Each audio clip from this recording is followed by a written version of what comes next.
When this happens, அது நடக்கும்போது சொல்லி இருக்கிறாரு, then the tribulation will come. நடந்த பின்பு Immediately. உடனே The moment the tribulation is over, உபத்திரவ காலம் முடிந்த உடனே the second coming of Jesus is going to be. ஆண்டவராகிய இயேசுவின் இரண்டாவது பகிரங்க வருகை வரப் போகிறது. You're not seeing a statue. இங்க ஒரு சிலையை நீங்க பார்க்கவில்லை. You're not seeing a cow. இங்க ஒரு மாடை பார்க்கலங்க. You're seeing a holy God. இங்க வந்து விக்கிரகத்தை வணங்க யாரும் வரல. பரிசுத்தமுள்ள ஒரு ஆண்டவர் பரிசுத்தர். இன்னைக்கு நம்முடைய மத்தியில உலாவிக் கொண்டிருக்கிறார். It's your son, it's your daughter, it's your job, it's your land, it's your property, anything except Jesus. If they are first in your life, you are not living a holy life. இயேசுவை உயர்த்தி வைக்கவும் இருதயத்தில் உன் மனைவி, உன் பிள்ளைங்க, உன் கணவர் அல்லது உன் சொத்து, உன் பணம் பெருசா இருக்கலாம். என் ஆண்டவருக்கு அது விக்கிரகம் தான். First time you stepped into our church, we'd like to raise your hands. We'd like to welcome you to our church today. முதல் முறை சபைக்கு வந்திருக்கிற அதிகாரம் I கிடையாது. want to turn your Bibles to the book of Daniel as we study the book of Daniel. Today is going to be a wonderful time. I want you to listen to every word carefully. The teaching I'm going to teach you today, God is going to bless. It's a new revelation, new things can come in, and you need to understand and observe that. புதிய வெளிப்பாடுகள் இன்றைக்கு இருக்கிறது. இன்னைக்கு தயவு செய்து இன்றைக்கு ஒரு போதனையா இருக்க போகிறது. நன்றாய் கொஞ்சம் கவனித்து அதை நீங்கள் ஏற்றுக்கொள்ள வேண்டும் என்று அன்போடு கேட்டுக்கொள்கிறேன். Turn to the book of Daniel, 2nd chapter, தானியேல் புத்தகம் 2வது அதிகாரம் verses 44. 44வது வசனம். I want someone, two people from maybe Anthony can be some from this side. I want you to read because we're going to go into each and every verse.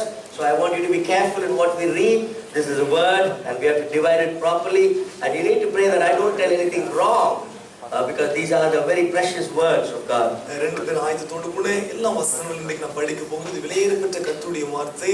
எந்த வார்த்தையும் மாம்சத்தில் தவறாய் வரக்கூடாதபடிக்கு அதற்காக நீங்கள் ஜெபித்துக் கொள்ள வேண்டும் என்று அன்போடு கேட்கிறேன். வேதாகமத்தை பகுத்து போதிக்க கற்றுக்கிறேன். 2nd chapter verses 44. இரண்டாம் அதிகாரம் 44வது வசனம். நாட்களிலே பரலோகத்தின் தேவன் என்றென்றைக்கும் அழியாத ஒரு ராஜ்யத்தை எழும்ப பண்ணுவார்.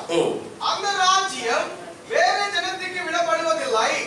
ஒரு கல் கையால் பேர்க்கப்படாமல் மலையிலிருந்து பெயர்ந்து உருண்டு வந்து இரும்பையும் வெண்கலத்தையும் களிமண்ணையும் வெள்ளியையும் பொன்னையும் நொறுக்கிறதை நீ கண்டீரே. Praise the Lord. அப்படியே அது அந்த ராஜ்யம் எல்லாம் நொறுக்கி நிர்மூலமாக்கி தானோ என்றென்றைக்கும் நிற்கும். Praise the Lord. So we need to make the foundation that as Christians we believe that Jesus, God, is going to set a kingdom which is forever and ever. நித்தியமாக ஒரு ராஜ்யத்தை ஆராதிக்கிற தேவன் ஸ்தாபிக்க போகிறார் என்பதை நீங்கள் நான் நன்றாக அறிந்திருக்கிறோம். That's the foundation. We are expecting God to set his kingdom on earth. பூமியில அவருடைய ராஜ்யம் ஸ்தாபிக்கப்பட வேண்டும் என்பதற்காக தான் நாம் எதிர்பார்த்து Now கொண்டிருக்கிறோம். go to the book of 7th chapter. தானியேல் புத்தகம் Daniel 7. 7வது I அதிகாரம். want somebody to read the 17th and the 23rd verse. 17 and 23. பூமியிலிருந்து எழும்புகிற 4 ராஜாக்கள். அவன் சொன்னது, நாலாம் மிருகம் பூமியிலே உண்டாகும் 4ஆம் ராஜ்யமாம். அது எல்லா ராஜ்யங்களை பார்க்கிலும் வேறாயிருந்து பூமியை எல்லாம் பட்சித்து அதை மிதித்து அதை நொறுக்கி போடும். So we're talking about chapter 2 and now we're talking about chapter 7. So the statue, the dream, what Nebuchadnezzar had is the same beast what we see in the chapter 7. இரண்டாவது அதிகாரத்தையும் 7வது அதிகாரத்தை கொஞ்சம் ஒப்பிட்டு பார்க்க வேண்டும். இரண்டாவது அதிகாரத்தை நேபுகாத்நேச்சர் எந்த ஒரு சிலையை பார்த்தானோ அதே காரியம் இந்த இடத்துல இந்த மிருகங்களுக்கு ஒப்பிட்டு காண்பிக்கப்பட்டிருக்கிறது. ஆனால் தரிசனம் ஒன்றுதான். Now one more verse from the book of Daniel 9th chapter what we are studying about the 70 weeks is a very important verse which is the 27th verse. தானியேல் 9ஆம் அதிகாரம் 27வது வசனம் அதுதான் நம்முடைய யாருங்க? அவர் in English it says and he shall confirm. படிங்க. அவர் ஒரு வாரமளவும் அநேகருக்கு உடன்படிக்கையை உறுதிப்படுத்தி Amen. அந்த வாரம் பாதி சென்றபோது பலியையும் காணிக்கையும் ஒழிய பண்ணுவார். அருவருப்பான செத்தைகளோடு பாலாக்குகிறவன் வந்து இறங்குவார். நிர்ணயிக்கப்பட்டிருக்கிற நீர்மூலம் பாலாக்குகிறவன் மேல் தீரு மட்டும் சொரியும் என்றார். Praise the Lord. Can you just lift your hands and ask God to speak to us? Lord, speak to us today, Lord. இன்னைக்கு பேசுங்க. We have come here to study and receive your word. உம்முடைய வார்த்தையை படித்து Let there not be any fleshly words come out of this எந்த pulpit. மாம்ச பிரகாரமான வார்த்தைகள் Let us understand your coming back is very soon, Lord Jesus. உம்முடைய வருகை சீக்கிரமாக இருக்கிறது. Let the hearts be open, Lord. இருதயம் And திறக்கப்பட remove all the doubts in this place right now. சந்தேகத்தின் ஆவி இயேசுவின் நாமத்தில் All the distractions right now. So சிந்தை திருப்புற that we can understand you and through the word of the Lord. உம்முடைய வார்த்தையின் மூலமாக உம்மை புரிந்து கொள்ள உதவி செய்யுங்க. Jesus name we இயேசுவின் pray. நாமத்தில் பிதாவே. ஆமென். Amen. You may be seated. God bless you. யாவரும் தயவுசெய்து உட்காரும்படி அன்போடு கேட்டு கர்த்தரை ஆசீர்வதிப்பாராக. If you're not want to go, don't go, but be still till the last. I think God is going to bless you to understand செய்தி this. முடிக்கிறதுக்கு தயவு செய்து நீ உட்கார்ந்து கேட்பீர்களால் நிச்சயம் செய்தியின் முடிவிலே கர்த்தர் உங்களை ஆசீர்வதிப்பார். I know these are some special moments we are having in the church to understand some Bible studies, and I want you to learn this because when you go out, this will be very useful to tell your friends and tell about what God is really going to make it happen in the end times. வேத பாடங்களை நன்றாக கவனித்து நீங்கள் அறிந்து கொள்வீர்களானால் வெளியே போய் மற்றவர்கள் கேட்கிற கேள்விக்கு பதில் சொல்வதற்கு நமக்கு உதவியாக இருக்கும். கடைசி நாட்களை குறித்து அநேகருக்கு அறிவிப்பதற்கு இந்த வேத புத்தகம் நமக்கு உதவியாக So இருக்கிறது. it's very important to understand 70 weeks that we understand chapter 2, which we did last week. 70 வாரங்களை குறித்து புரிந்து கொள்ள வேண்டுமானால் முதல்ல இரண்டாவது அதிகாரத்தை பார்க்க வேண்டும் என்று சொல்லி கடந்த வாரத்தில் காண்பித்திருந்தேன். And also today we're going to talk about the book of Daniel from the chapter 7. இன்றைக்கு தானியேல் புத்தகம் 7வது அதிகாரத்தில் சில காரியங்களை காண்பிக்க God போகிறேன். willing, we'll talk about chapter 8 also. கர்த்தருக்கு சித்தமானால் 8வது அதிகாரத்தை இன்றைக்கு நாம் And then பார்க்கலாம். finally we move into the chapter 9 where we talk about 70 weeks. கடைசியாக 9வது அதிகாரத்தில் அந்த 70 வாரங்களை குறித்து சொல்லப்பட்டு நாம் பார்க்க போகிறோம். In the last 3 weeks, கடந்த 3 வாரங்களாக in the first week we set a camp before we climb the mountain. முதல் வாரம் எப்படி அந்த மலை ஏறுவதற்கு முன்பாக அங்கே பாளையம் இறங்கி இருப்பார்கள். You know, we set a camp before we were supposed to climb the mountain. ஒரு மலை ஏறுவதற்கு முன்பாக அந்த கீழே பாளையம் இறங்கி இருப்பார்கள். If anybody wants to do a mountain climbing, they need to put a camp first down the mountain. நீ மலை ஏறுவதற்கு முன்பாக யாரா இருந்தாலும் கீழே ஒரு இடத்துல ஒரு கூடாரம் போட்டு அங்க பாளையம் இறங்கி So இருப்பார்கள். they need to have all their replenishments, they need to have all their equipments, and they set the base before they climb the mountain. மலை ஏறுவதற்கு முன்பாக அவளுக்கு புத்துணர்ச்சி கொடுக்கக்கூடிய காரியங்கள் மற்ற ஆயுதங்கள் எல்லாவற்றையும் ஆயத்தப்படுத்திக் கொண்டு மேலே So we போவார்கள். did that the first week. முதல் வாரம் அதை We பார்த்திருந்தோம். set the camp. We said what is the introduction of Daniel? How many books are there in Daniel? All these are introduction. What is Daniel's name? What is Daniel's name, by the way? தானியேலுடைய பேர் என்ன? What is the meaning of Daniel? தானியேலுடைய பேருக்கு அர்த்தம் என்ன? Bible college student பார்த்து கேட்க போறேன். இப்போதான் search பண்றீங்க. What is the meaning of Daniel? தானியேலுடைய பேருக்கு அர்த்தம் என்ன? யார் சொன்ன ஜட்ஜ் யார் சொல்லிட்டு இருந்தார்? சொல்ல வேண்டியதாங்க. ஓகே சிஸ்டர் சுகந்தி நோட் பண்ணிக்கலாம். Sister Suganthi judge. God is a judge. That's the name. நியாயாதிபதி. The definition of Daniel. தானியேலுடைய பேருக்கு அர்த்தம் நியாயாதிபதி. Last 2 weeks we started climbing the mountain. கடந்த 2 வாரங்களாக எப்படி நம்ம மலை ஏற வேண்டும் என்று சொல்லி நாம் பார்த்திருந்தோம். So we started climbing on the chapter 2. இரண்டாவது அதிகாரத்துல கொஞ்சம் ஏறி வந்தோம். So we started talking about the dream of Nebuchadnezzar. Nebuchadnezzar அவனுடைய சொப்பனத்தை குறித்து நாம் கடந்த வாரம் Right from the camp, we know we read Daniel book. Everybody would have read. How many chapters are there in Daniel? மலை கீழே பாளையத்தில் இருந்தோம். அதுக்கு மேலே எத்தனை அதிகாரம் இருக்குது? 12 அதிகாரங்கள். Then we stepped into a dream. How Nebuchadnezzar, how God revealed that dream to Daniel. தானியேலுக்கு அந்த சொப்பனத்தை எப்படி ஆண்டவர் வெளிப்படுத்தினார் என்று சொல்லி கடந்த வாரத்தில் பார்த்திருந்தோம். And we also talked about the 4 kingdoms, what God is talking prophetically to Daniel, which came true after 200 years. 200 ஆண்டுகளுக்கு பிறகு நடந்த ஒரு காரியம், அதை முன்பதாகவே தானியேலுக்கு கர்த்தர் அறிவித்தது மாத்திரமல்ல, அதை நிறைவேற்றியும் இருக்கிறார். So all the things what we saw, Babylonian Empire, we saw the Medes and Persians, this is all world history. Everything has happened, but God told Daniel 200 years before that. பாபிலோனுடைய சாம்ராஜ்யம் வரும், அதுக்கு பிறகு மேதியர் கல்தேயருடைய சாம்ராஜ்யம் வரும். இதெல்லாம் 200 ஆண்டுகளுக்கு முன்பதாகவே தானியேலுக்கு கர்த்தர் சொல்லியிருந்தார். So this week we are climbing one more mountain. Amen. இந்த வாரம் இன்னொரு மலையில மேலே ஏறி வர It's போகிறோம். nice to climb the mountain because we're going to go to the summit. We're going to go up the mountain. ஏன்னா சிக்கத மலை உச்சி அந்த சிகரத்துக்கு நான் போக போகிறோம். So we are climbing this week in understanding who is this Antichrist. இந்த அந்தி கிறிஸ்து யார் என்பதை நாம் புரிந்து கொள்ள There are many போகிறோம். doctrines about this. அநேக உபதேசங்கள் There are many அந்தி people கிறிஸ்து talk about இருக்கிறது. who's the some people say he may be the Pope, he may be this, he may be that, he may be Gorbachev, all these presidents. We all, I don't know what's the right name. Oh, chair. Okay, chair or Gabache. All these we have our confusions, but what really Bible talks about him? அந்தி கிறிஸ்து போப்பாக இருக்கலாம் அல்லது இந்த ஜனாதிபதியா இருக்கலாம் என்று சொல்லி अनेक குழப்பங்கள் இருக்கிறது. ஆனால் வேதம் அந்தி கிறிஸ்துவை குறித்து என்ன So சொல்கிறது? let's read the 9th chapter 27th verse, only the first letter. Let's read it and understand. முதல் வரியை மாத்திரம் வாசிங்க. அவர் ஒரு வாரம் அளவும் Uh-huh. அநேகருக்கு உடன்படிக்கையை உறுதிப்படுத்தி. Praise the Lord. This he says avaru, but in Bible in English it says he. Now who is this he? அவன் என்று சொல்லும்போது அது யார்? Who is this he? அவன் என்று சொன்னால் யார்? என்ன பாத்து சொல்லுங்க இப்படி. யார்? Who is this he? அவன் என்று சொல்லும்போது யார்? 70 weeks is starting. இந்த 70 மாதங்கள் ஆரம்பிக்கிறது. In the 70 weeks 69 weeks is over. 70 மாதங்கள்ல 69 மாதங்கள் Now in the முடிகிறது. 70th week, that's the last 7 years. அந்த 70வது மாதம் என்று சொல்லும்போது ஒரு மாதம் 7 வருஷம். அந்த So 7 how does வருஷங்களில் 7 weeks beginning? எப்படி அந்த 7 வருஷம் ஆரம்பிக்கிறது? அப்போ he, that's the beginning. He. Now who is this he? அந்த அவன் என்று சொல்லும்போது அது யார்? So we can find out in the 26th verse. 26வது வசனத்திலே அந்த நபரை குறித்து Who is this சொல்லப்படுகிறது. he? படிங்க 26. அது யார்? 62 வாரங்களுக்கு பின்பு மேசியா சங்கரிக்கப்படுவார். So we know that Messiah Jesus will be die. That's what the cutoff means, death. He's dying. 69th week will be over. But the death of Jesus Christ. மேசியா சங்கரிக்கப்படுவார் என்று சொல்லும் பொழுது ஆண்டவராகிய இயேசு அந்த மரித்த நாள் வரைக்கும் அந்த 69 வாரங்கள் முடிந்து விட்டது. I'm reading today as it's happened, but those days when God gave this was a prophecy. இன்னைக்கு படிக்கும்போது அது நடந்து விட்டது என்று சந்தோஷமா படிக்கிறோம். ஆனால் அன்றைக்கு தானியேலுக்கு சொல்லும்போது அது ஒரு தீர்க்க தரிசனமாய் இருந்தது. Then what happened after he went off? நமக்காக அல்ல, நகரத்தையும் பரிசுத்த ஸ்தலத்தையும் வரப்போகிற பிரபுவின் ஜனங்கள் அடித்து போடுவார்கள். Oh, there's another name given to this he. It's called prince. அவன் என்று சொல்லும்போது அவனை ஒரு அதிபதியாக வேதம் It காண்பிக்கிறது. says and the people of that prince that shall come.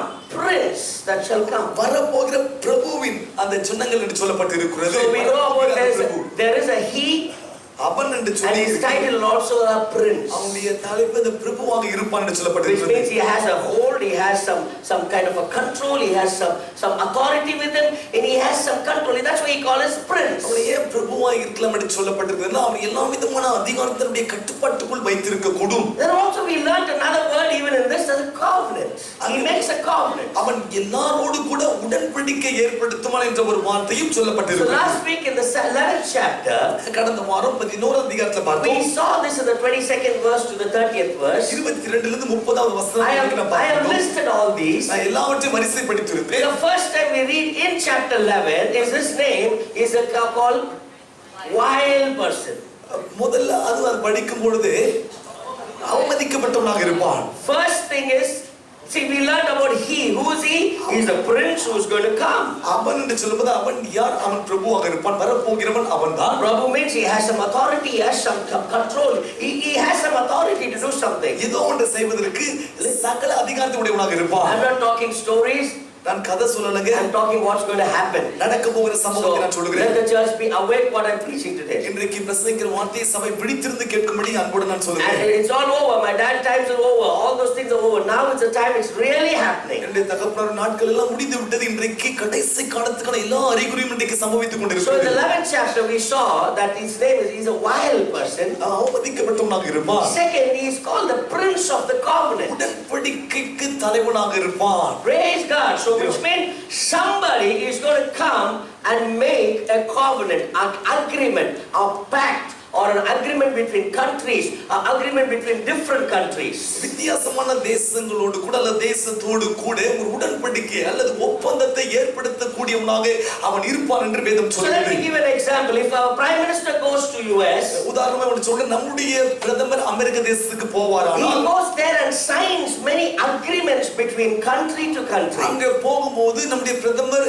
இந்த ஒப்பந்தத்தை கையெழுத்திட்டார் செய்தியில பாக்குறோம் பாருங்க. அப்ப தேசத்தோடு கூட அந்த தேசமானது அந்த ஒப்பந்தத்துக்கு உட்படுகிறது. So the prince whom we are talking about is going to make an agreement between countries or between countries which is involved in this last days. இந்த பிரபு என்று சொல்லும் பொழுது இந்த கடைசி நாட்கள் இருக்க அந்த தேசங்களோடு கூட அவன் உடன்படிக்கை அல்லது ஒப்பந்தத்தை ஏற்படுத்தக்கூடியவனாக Now இருப்பான். we understand he is the prince. அப்பன் என்று சொல்லும்போது அவன் பிரபுவாக He is a wild person. அவன் அவமதிக்கப்பட்டவனாக And he இருப்பான். will make a covenant, prince of the. This is already there in the 70 weeks prophecy. இந்த 70 மாதங்களுடைய தீர்க்கதரிசனம் ஏற்கனவே இது அடங்கி இருக்கிறது.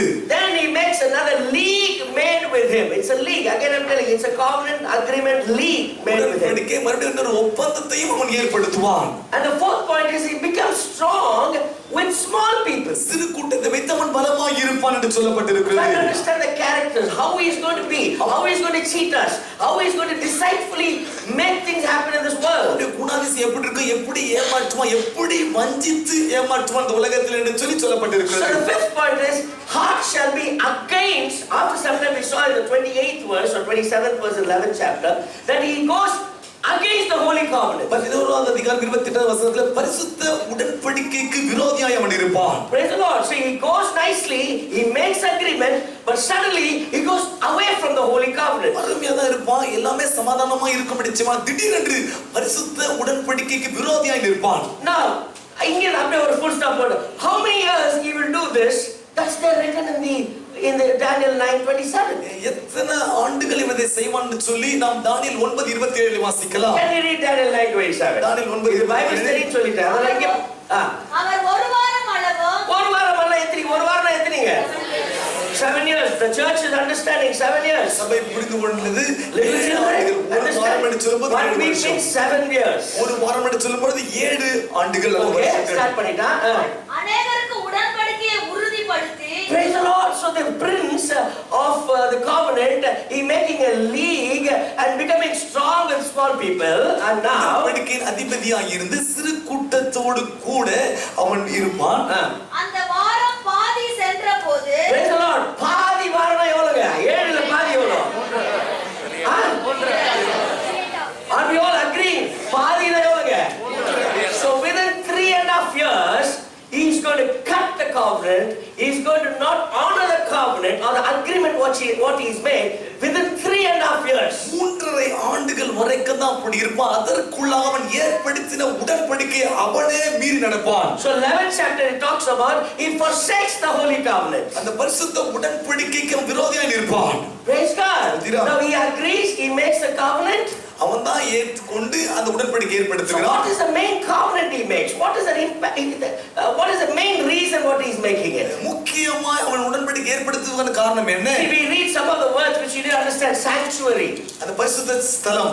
We are reading about, and there also we read last week, daily sacrifice. அன்றாட பலி என்று சொல்லி நாம் கடந்த வாரத்தில் பார்த்திருந்தோம். So he's going to make agreement for daily animal sacrifice in the third temple which is going to be built in Jerusalem. எருசலேமில் கட்டப்பட போகிற அந்த 3வது ஆலயத்திலே மறுபடியும் மிருகங்களுடைய பலி செலுத்தலை கொண்டு வருவான். Now 11th chapter 31st verse, very important verse. Let's go and read that.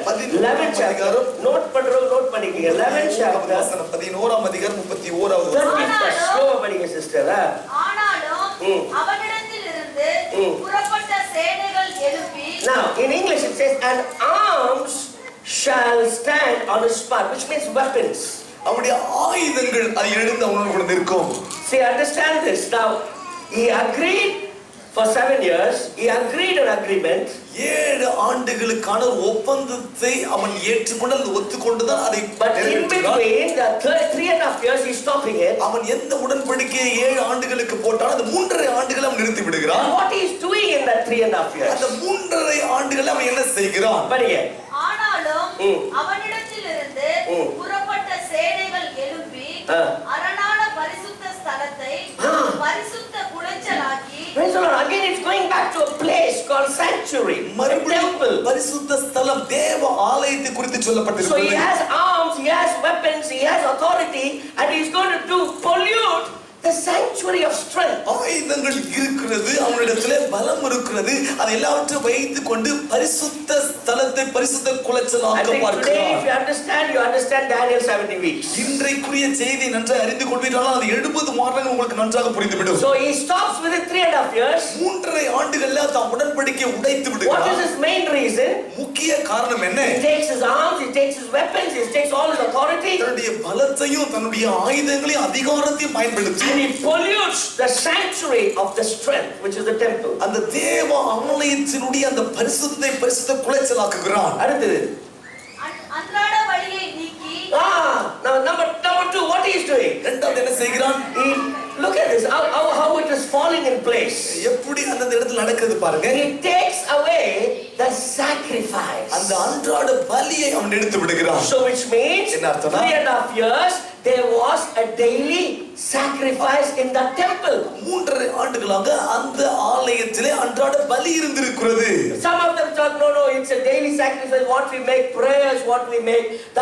Some of them have different views on this. அன்றாட பலி என்று சொல்லும்போது அது ஜெபம் அல்லது அவங்களுடைய துதி என்று சொல்லி சில கண்ணோட்டத்தில் அநேகர் But சொல்கிறார்கள். some of the daily sacrifice means our daily prayer. அன்றாட பலி என்று சொல்லும்போது அன்றாட ஜெபம் அல்லது அன்றாட துதி என்று That's a சொல்லலாம். different thought. But here it's talking about physical sanctuary, physical arms, physical weapons.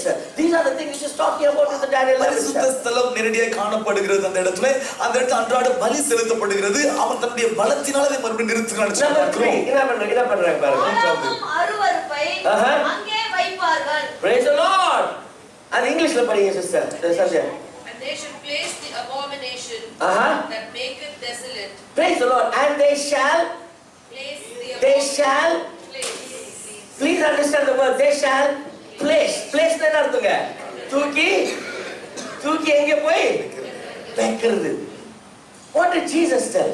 இயேசு என்ன சொன்னார்? பாழாக்கும் அருவருப்பை 24, Matthew 24:15. இயேசு சொன்னதை மத்திய 24:15. Look at this. மேலும் பாழாக்கிற அருவருப்பை குறித்து சொல்லி இருக்கிறானே. ஆஹா.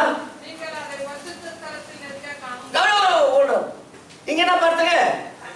It shall be placed there. பாழாக்கும் அருவருப்பை அவன் எடுத்து அந்த இடத்துல வைப்பான். Jesus is telling, இயேசு சொல்லுகிற அந்த வார்த்தையை this will stand there. இவன் அந்த இடத்துல நிற்க காணும்போது Praise God. ஸ்தோத்திரம். So there is some physical thing happening here. Can't you see? It's not spiritual. It's something physically.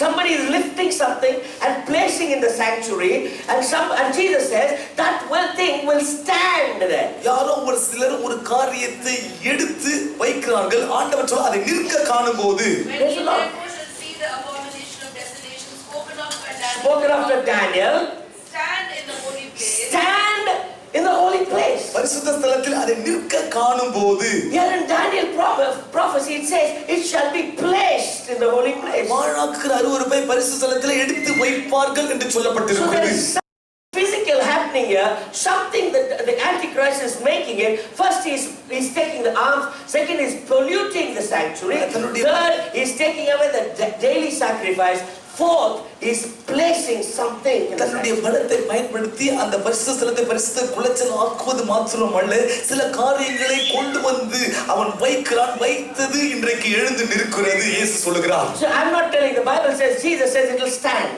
அவன் வைத்த காரியம் அதை எழுந்து நிற்கும் என்று ஆண்டவர் இயேசு சொல்லுகிறார். Now let's see what will stand, and after that what Jesus said.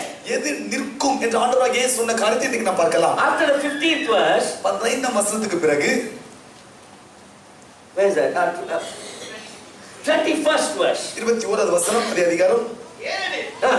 உலகம் உண்டானது முதல் இதுவரைக்கும் சம்பவித்திராததும் இனிமேலும் சம்பவியாததுமான மிகுந்த உபத்திரவம். Praise the Lord. When? எப்பொழுது? Praise God. Jesus is already telling it. இயேசு ஏற்கனவே சொல்லி இருக்கிறார். I'm very excited. தூக்கம் வரலங்க. நேத்து 2 மணிக்கெல்லாம் சர்ச் வச்சிடலாமான்னு பார்த்தேன். எல்லாருக்கும் ஃபோன் பண்ணி வந்துரு 2 மணிக்கெல்லாம் வந்துரு. You know, it's how Jesus is saying, see, first he says this will be standing in the temple. அவன் எந்த காரியத்தை தேவாலயத்தை கொண்டு வந்து பாழாக்குற அருவருப்பை வைத்தானோ அது தேவாலயத்தை நிற்க நீங்க பார்க்கும்போது Anybody can tell when this will happen? எப்போ நடக்குன்னு யாரும் என்ன சொல்லாமே. இப்போதான படிச்சோம். 3 யார் சொல்ற uncle super. 3.5 years he's cutting down the agreement, and 3.5 years this is happening. 7 வருஷத்துக்கு உடன்படிக்கை ஏற்படுத்தி 3 ஆண்டுகள் அதை உடைத்த பிறகு அடுத்த 3.5 ஆண்டுகள் இது நடக்க போகிறது. So after the 3.5 years, 3.5 ஆண்டுகளுக்கு பிறகு Jesus says, இயேசு சொல்லுகிறார், you will see great tribulation. மகா பெரிய உபத்திரவத்தை நீங்கள் பார்ப்பீர்கள். Praise God. So 7 years, 7 ஆண்டுகள், 7 years, 7 ஆண்டுகள், the 7th starting of the 7th year, அந்த 7வது ஆண்டு you will have an agreement. ஒரு உபத்திரவத்தை ஏற்படுத்துவான். But the Antichrist will not go through that agreement. And 3.5 years, அவன் எந்த உடன்படிக்கை 7 வருஷத்துக்கு ஏற்படுத்தினாலும் 3.5 ஆண்டுகளிலேயே these 3-4 things will happen. இந்த 4 காரியங்கள் நடக்கும். And Jesus says, இயேசு சொன்னார், when this happens, இது நடக்கும்போது, whatever you see in the book of Daniel, இது நடக்கும்போது தானியேல் புத்தகத்துல என்னெல்லாம் சொல்லப்பட்டதோ, after that, அதற்கு பிறகு you will have a great tribulation. அதற்கு பிறகு மகா உபத்திரம் வரும் என்று சொல்லி So how இருக்கிறார். many years the great tribulation is going to be? அப்போ எத்தனை வருஷமாக இந்த மகா உபத்திரம் வரும்? Another 3.5 years. இன்னொரு 3.5 ஆண்டுகள்ல வர போகிறது. Because the last is only 7 years. ஏன்னா கடைசி ஒரு வாரம் என்று சொல்லும்போது 7 ஆண்டுகள் மாத்திரமே இருக்கிறது. Antichrist has 3.5 years to be here. ஏன்னா இங்க இருப்பதற்கு அந்தி கிறிஸ்துவுக்கு 3.5 ஆண்டுகள் And then கொடுக்கப்பட்டிருக்கிறது. 3.5 years is going to be tribulation. அடுத்த 3.5 ஆண்டுகள் அது உபத்திரவத்தின் ஆண்டுகளாக இருக்க This is the most போகிறது. happiest verse, 29th verse, Andrew. 29 வசனம் அது சந்தோஷத்துக்குரிய வசனம் இது. Uh-huh. முடிந்தவுடனே Hold on, Englishல படிங்க sister. Immediately Hold on, immediately. Praise God. அது இருக்கா, உடனே இருக்கா? முடிந்த உடனே. எது முடிந்த உடனே? அந்த உபத்திரவம் முடிந்த உடனே. ஓகே, சில பேருக்கு புரியல. பாத்தீங்க இருக்கீங்க. ஓகே. Now 3.5 yearsல என்ன நடக்க போகுதுங்க? கொஞ்சம் எக்ஸ்பிளைன் பண்ணுங்க. அப்படியே சம்மரி மாதிரி. நீங்க அடிக்கடி பண்ணுங்க. 3.5 ஆண்டுகள் 3 ஆண்டுகள் ஒப்பந்தத்தை அவன் உடைப்பான். அடுத்த 3.5 ஆண்டுகள் உபத்திரவம் இருக்கும். ஆண்டவராகிய இயேசு சொன்ன வார்த்தை, அந்த உபத்திரவம் நிறைவேறும் போது, உபத்திரவத்தின் முடிவிலே ஆண்டவராகிய இயேசு இங்க சொல்கிறார், Immediately. உடனே. Which means after the 7 years. அப்ப என்னன்னா அந்த ஒரு வாரம் சொல்ற பாருங்க, அந்த 7 ஆண்டுகள், அந்த 7 ஆண்டுகள் முடிவிலே, Immediately after the tribulation of those days, அந்த நாட்களின் உபத்திரவத்தின் முடிவிலே, முடிந்தவுடனே சூரியன் அந்தகாரப்படும், படும். சந்திரன் ஒளியை கொடாதிருக்கும், ஓஹோ, நட்சத்திரங்கள் வானத்திலிருந்து விழும், ஏதோ நடக்குது. வானத்தின் சத்துவங்கள் அசைக்கப்படும். ஓஹோ. அப்பொழுது மனுஷகுமாரனுடைய அடையாளம் Oh, then we see the Son of Man.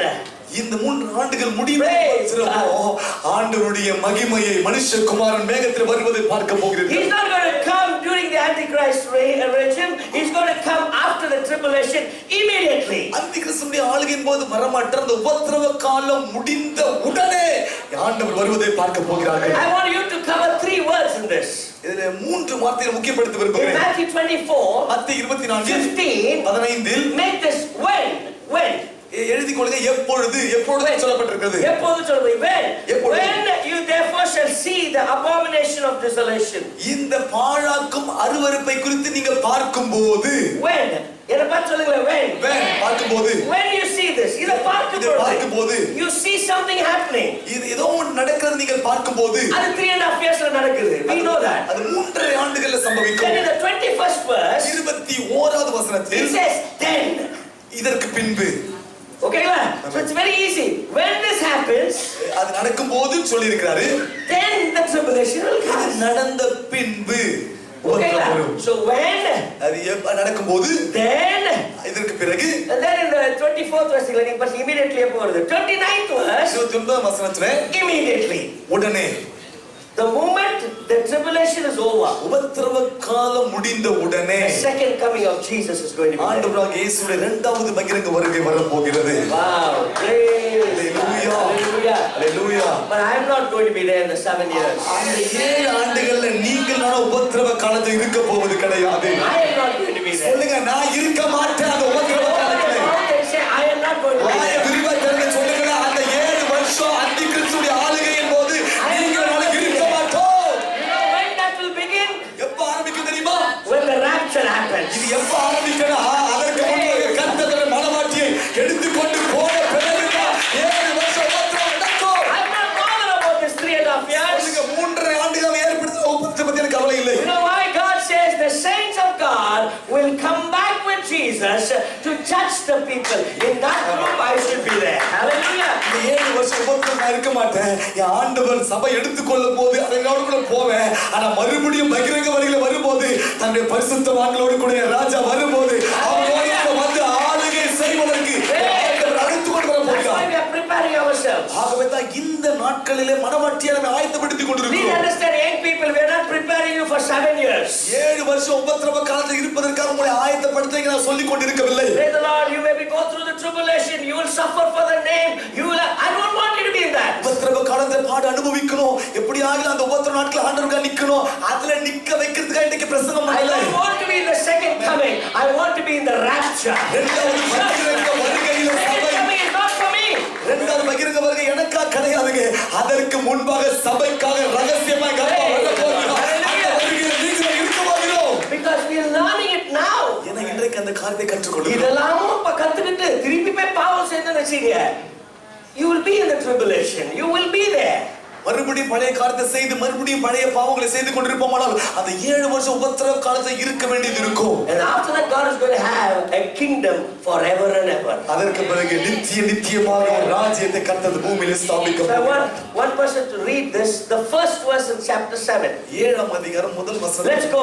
Now எல்லாரும் புரிஞ்சுதுங்களா? எல்லாரும் புரிஞ்சுதுங்களா? ஒரு சும்மா சொல்லுங்க, கை தூக்குங்க. புரிஞ்சுது. ஆமென். So when that, again one question, when that will stop? அது எப்பொழுது நிற்கும்? Agreement எப்போ ஸ்டாப் ஆகும்? All right? Amen. When the tribulation starts? உபத்திரவ காலம் எப்பொழுது ஆரம்பிக்கும்? When the second coming is going to happen? இரண்டாவது வருகை எப்பொழுது இருக்க போகிறது? When we see what Daniel has prophesied, then we will see the desolation there, and then immediately Jesus will come. தானியேல் சொன்ன காரியம் நிறைவேறும் போது இது நடக்கும். பாழாக்கு அருவருப்பு வரும். அதற்கு பின்பு இதெல்லாம் சம்பவிக்கும். அதனுடைய முடிவிலே என் ஆண்டவர் பகிரங்க வருகையில் வர போகிறார். Okay, now this is the 7th chapter which we are going to read, 7ஆவது அதிகாரத்தை படிக்க போகிறோம். and the first 6 chapters are for us to understand how to live. முதல் 6 அதிகாரங்கள் எப்படி நாம் வாழ வேண்டும் என்று சொல்லி அதை புரிந்து Which கொள்வதற்காக talks about சொல்லப்பட்டிருக்கிறது. Ananias, Mishael, and அனனியா மிஷாவேல் அசரியாவை குறித்து எனக்கு பார்த்தோம். தெரியாதுன்னு சொல்லி தரீங்க. உங்களுக்கு தெரியுதா? டெஸ்ட் பண்ண. அனனியா ஒருத்தர் போன வாரம் கேட்டிருந்தேன்.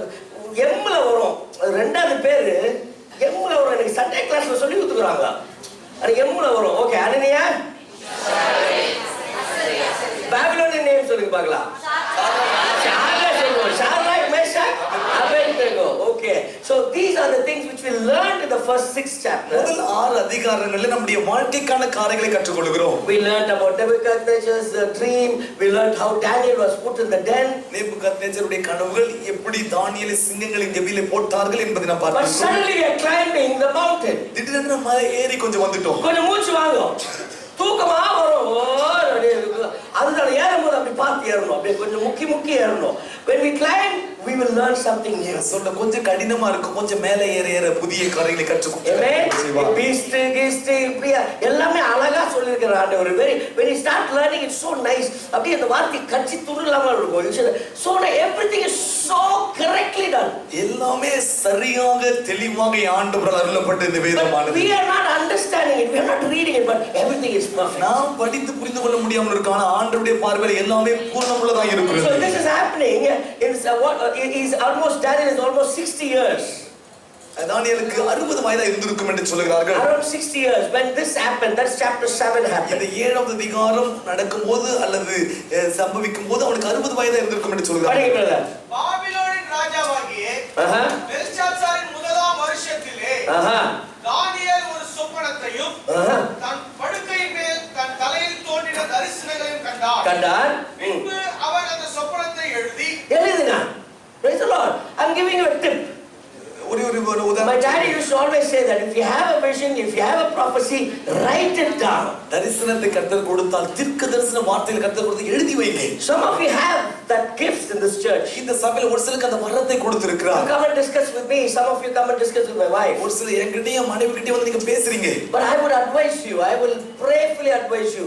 Write it down. ஜெபத்தோடு கூட ஒரு வேண்டுதல் நான் சொல்லுகிறேன். அதை எழுதி வைத்துக் கொள்ளுங்கள். I saw a horse. I saw this. I saw that. Write it down. When you wake up, write it down. ஒரு குதிரையை நான் பார்த்தேன். ஆண்டவர் சொப்பனத்தில் காண்பித்தார் என்று சொல்லி நீங்க எழுந்த உடனே எழுதி வைங்க. If it is from God, write it down. இது ஆண்டவர் ஒரு சொப்பனத்தை காண்பித்தால் அதை எழுதி வைங்கள். Praise. Read it. படிங்க. தானியேல் சொன்னது ராத்திரி காலத்தில் எனக்கு உண்டான தரிசனத்தை நான் கண்டது என்னவென்றால் இதோ வானத்தின் 4 காற்றுகளும் பெரிய சமுத்திரத்தின் மேல் அடித்தது. அப்பொழுது வெவ்வேறு ரூபமுள்ள 4 பெரிய மிருகங்கள் சமுத்திரத்திலிருந்து எழும்பின. Hold on. Now shut suddenly he's watching. Now we saw the dream of Nebuchadnezzar. Now God is giving a dream to Daniel. நேபுகத்நேச்சர் பார்த்த சொப்பனத்தை ஏற்கனவே நாம் பார்த்திருந்தோம். இப்பொழுது தானியேலுக்கு ஒரு சொப்பனத்தை கர்த்தர் காண்பிக்கிறார். Whatever Daniel's 2nd chapter said, it's going to be the same what Daniel is saying. தானியேல் 2ஆம் அதிகாரத்தில் நேபுகத்நேச்சருக்கு எதை காண்பித்தாரோ அதே காரியத்தை தான் இங்கே தானியேல் பார்க்கிறார். Nebuchadnezzar saw a statue. ஒரு சிலை அவன் பார்த்தான். He saw the gold. அது பொன் தலை இருந்தது. He saw the silver. அப்புறம் வெள்ளி, வெண்கலம், இரும்பு. This is the statue which he said, and this talks about all the 4 empires, 4 kingdoms. இந்த சிலை அவன் பார்த்தான். இது வந்து 4 சாம்ராஜ்யம், 4 ராஜ்யங்களை குறித்தது என்று And சொல்லியிருக்கிறது. the feet which is mixed with clay and iron will be broken by one. And that stone becomes a great stone, and that covers the entire earth. That's the kingdom of God. அந்த பாதமானது இரும்பினாலும் களிமண்ணாலும் உண்டாக்கப்பட்டிருக்கும். அந்த இரும்பும் களிமண்ணால் உண்டான அந்த பாதத்தை ஒரு மலையிலிருந்து ஒரு பெரிய கல் உருண்டு வந்து அதை மோதும்போது எல்லா ராஜ்யமும் அது அழிக்கப்படும். அதற்கு பிறகு இந்த கல்லானது ஒரு பெரிய பர்வதமாக எழும்பி நிற்கும் என்று பார்க்கிறோம். அது தேவனுடைய ராஜ்ய பூமியில ஸ்தாபிக்கப்படும். So already that is going to be there after the 7 years.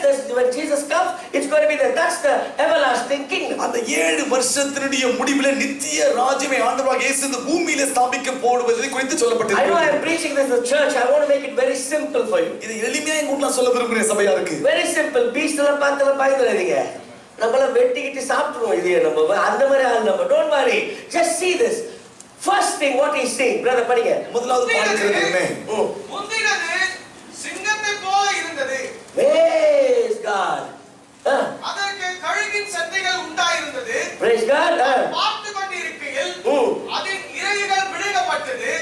அது தலையிலிருந்து எடுக்கப்பட்டு மனுஷனைப் போல 2 கால்கள் நிமிர்ந்து நிற்கும்படி செய்யப்பட்டது. Praise God. Look at this. There's a lion which is shown and an eagle's wings. சிங்கத்தை காண்பித்து அது கழுகினுடைய சட்டைகள் கொடுக்கப்பட்டிருந்தது. He is comparing this with the kingdom of Babylon, which is Nebuchadnezzar's kingdom. இதை நேபுகத்நேச்சர் ஆகிய அந்த பாபிலோனுடைய சாம்ராஜ்யத்தை அல்லது அவனுடைய ராஜ்யத்தை குறித்ததாக இருக்கிறது. In the dream it was like gold, but here in the beast it is lion. அங்கே சொப்பனத்தில் அவன் பார்த்தது அங்கே பொன் தெரிந்தது அவனுடைய ராஜ்யமானது.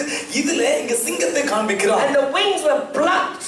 Which the wings were plucked from it, and a man's heart was given to Nebuchadnezzar. சட்டைகள் பிடுங்கப்பட்டது மாத்திரமல்ல மனுஷனுடைய இருதயம் கொடுக்கப்பட்டது அதற்கு என்று சொல்லப்பட்டிருக்கிறது. This shows that Nebuchadnezzar related all the things of Daniel and he accepted the God of Abraham.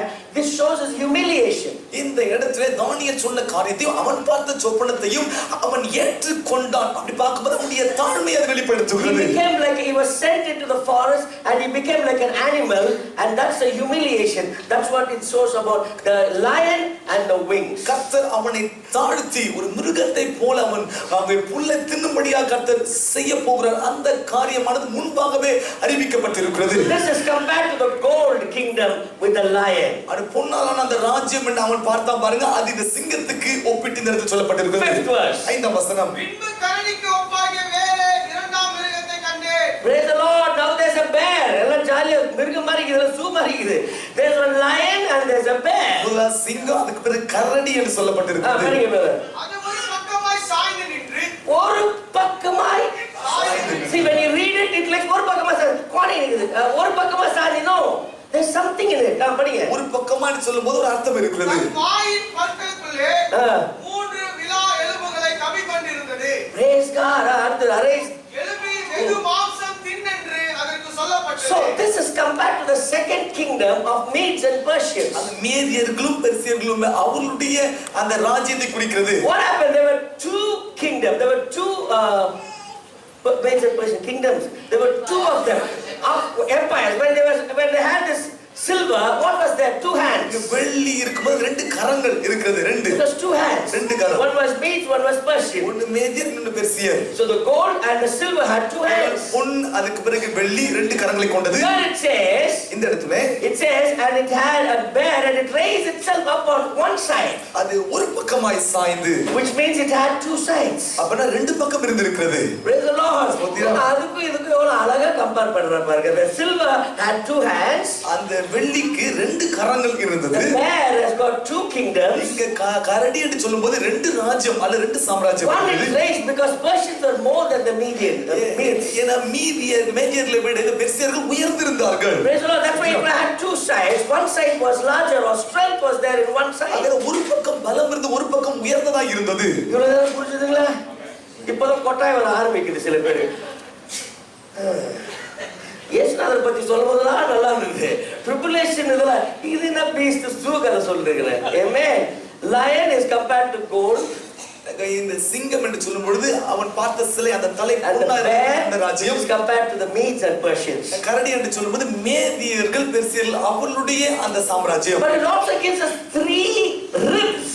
அங்கே மூன்று அந்த விலா எலும்புகளை அது மாயிலே வைத்து. What does it show? அந்த விலா எலும்புகள் என்ன? It talks about the Medes and Persians. What are the kingdoms they conquered? அவர்கள் அங்க பிடித்த அந்த ராஜ்யத்தை இந்த மேதியர்களும் பெர்சியர்களும் பிடித்த ராஜ்யத்தை குறிக்கிறதா So they இருக்கிறது. first conquered the Babylon. பாபிலோனுடைய Then they சாம்ராஜ்யம். conquered the Lydia. Lydda. I don't know what's the spelling. லீதியாவை அவங்க பிடித்தார்கள். And it may be the third one was Egypt, or they call it as Media. மூன்றாவது அது எகிப்து என்று சொல்றாங்க, அது Media என்று So சொல்லப்பட்டிருக்கிறது. these are the 3 kingdoms this kingdom captured. That's why we see 3 ribs on that bear. மூன்று விலா எலும்புகள் என்று சொல்லும் பொழுது அந்த மூன்று அந்த ராஜ்யங்களை இவர்கள் So பிடித்திருக்கிறார்கள். clearly it shows how God is relating that dream and the beast. அந்த ராஜா நேபுகாத்நேச்சார் பார்த்த அந்த சொப்பனமும் தானியேலுக்கு காண்பித்த இந்த மிருகங்களின் சொப்பனத்தையும் ஆண்டவர் எப்படி ஒப்பிட்டு காண்பிக்கிறான்னு சொல்லி நீங்கள் பார்க்கிறீங்க. இதெல்லாம் போர் அடிக்குங்க. 4வது பீஸ்ட் வரும்போது கொஞ்சம் பயந்துருவீங்க. சரிங்களா? பயம். சொல்லுங்க பயம். எங்க பயம்? என்ன பார்த்தும் பயம், புஸ்தகம் பார்த்தும் பயலிங்க. இதெல்லாம் பாதர ஒரேடி. ஓகே. நம்பர் 3. அதன் பின்பு சிவிங்கியை போல இருக்கிற வேறொரு மிருகத்தை கண்டேன். சிவிங்கி. What is that சிவிங்கி? Leopard. Okay, leopard. படிங்க. வேறொரு மிருகத்தை கண்டேன். கண்டேன். அது முதுகின் மேல் பட்சியின் சட்டைகள் 4 இருந்தது. Praise God for அந்த மிருகத்துக்கு 4 தலைகளும் உண்டாயிருந்தது. Praise God. அதற்கு ஆளுகை அளிக்கப்பட்டது. Amen. What is the third kingdom? இந்த மூன்றாவது ராஜ்யம் என்ன? அந்த ஸ்டாச்சுல என்னங்க பார்த்தோம்? What is the third kingdom? Greece. Greek. கிரேக்கர்கள். Alexander the Great was the one who captured many nations in 10 years. 10 ஆண்டுகளிலே அலெக்சாந்தர் அங்கே அநேக தேசங்களை அவன் பிடித்திருக்கிறான். It is showing as leopard. Leopard means fast, shift. சிவிங்கி என்று சொல்லும்போது வேகமாக ஓடக்கூடியது. So he is reflecting this as a leopard. இதை சிவிங்கி என்று அவன் சொல்லி So இருக்கிறான். leopard goes fast. So Alexander the Great went and captured all the nations, most of the nations in 10 years. 10 வருஷம் ஆளுகையில அநேக தேசங்கள் அநேக ராஜ்யங்களை அலெக்சாந்தர் பிடித்திருக்கிறான். The 4 heads. அந்த 4 தலைகள் என்று சொல்லுது. Alexander did not have a hire. I mean, he didn't have anybody else to take over. அடுத்தது அவனுடைய ராஜ்யத்தை தொடர்ந்து நடத்துவதற்கு அவனுக்கு வாரிசு இல்லை. So 4 of his generals, they took over and they went around in capturing other kingdoms. அவனுக்கு இருந்த 4 அதிபதிகள் பிரதானிகள் அவர்கள் போய் எல்லாவற்றையும் பிடித்துக் கொண்டார்கள். All these are shown 200 years before it happened. இவையெல்லாம் 200 ஆண்டுகளுக்கு முன்பாகவே நடப்பதற்கு 200 ஆண்டுகள் முன்பாகவே அறிவிக்கப்பட்டது. 2030ல இப்படி ஆகும். சாலமோனுக்கு இப்படி ஆகும். ரூபனுக்கு இப்படி சொன்னீங்கன்னா எப்படி இருக்கும்? உங்க கண்ணுல பெருசாயிடும். என் கையை பாருங்க மாஸ்டர். என் தொழில மாத்திட்டு ஓரமாக உட்கார்ந்துருவேன். 2030 ரூபன் அப்டேட் ஜோசியர் வாங்க இங்க பாருங்க.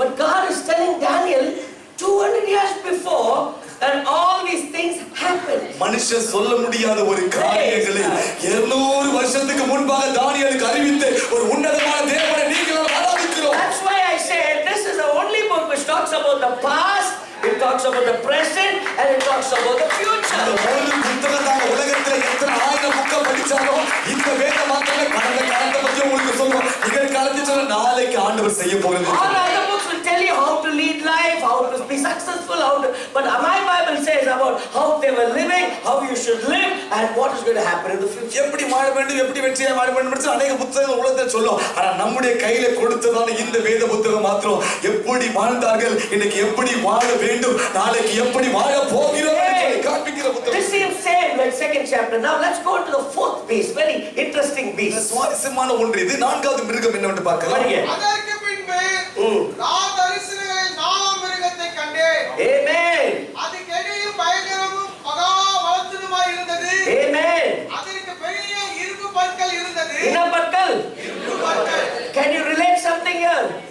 சொல்லி பார்க்க முடியுது. நாங்க 2வது அதிகாரத்துக்கு இரும்பு பற்கள்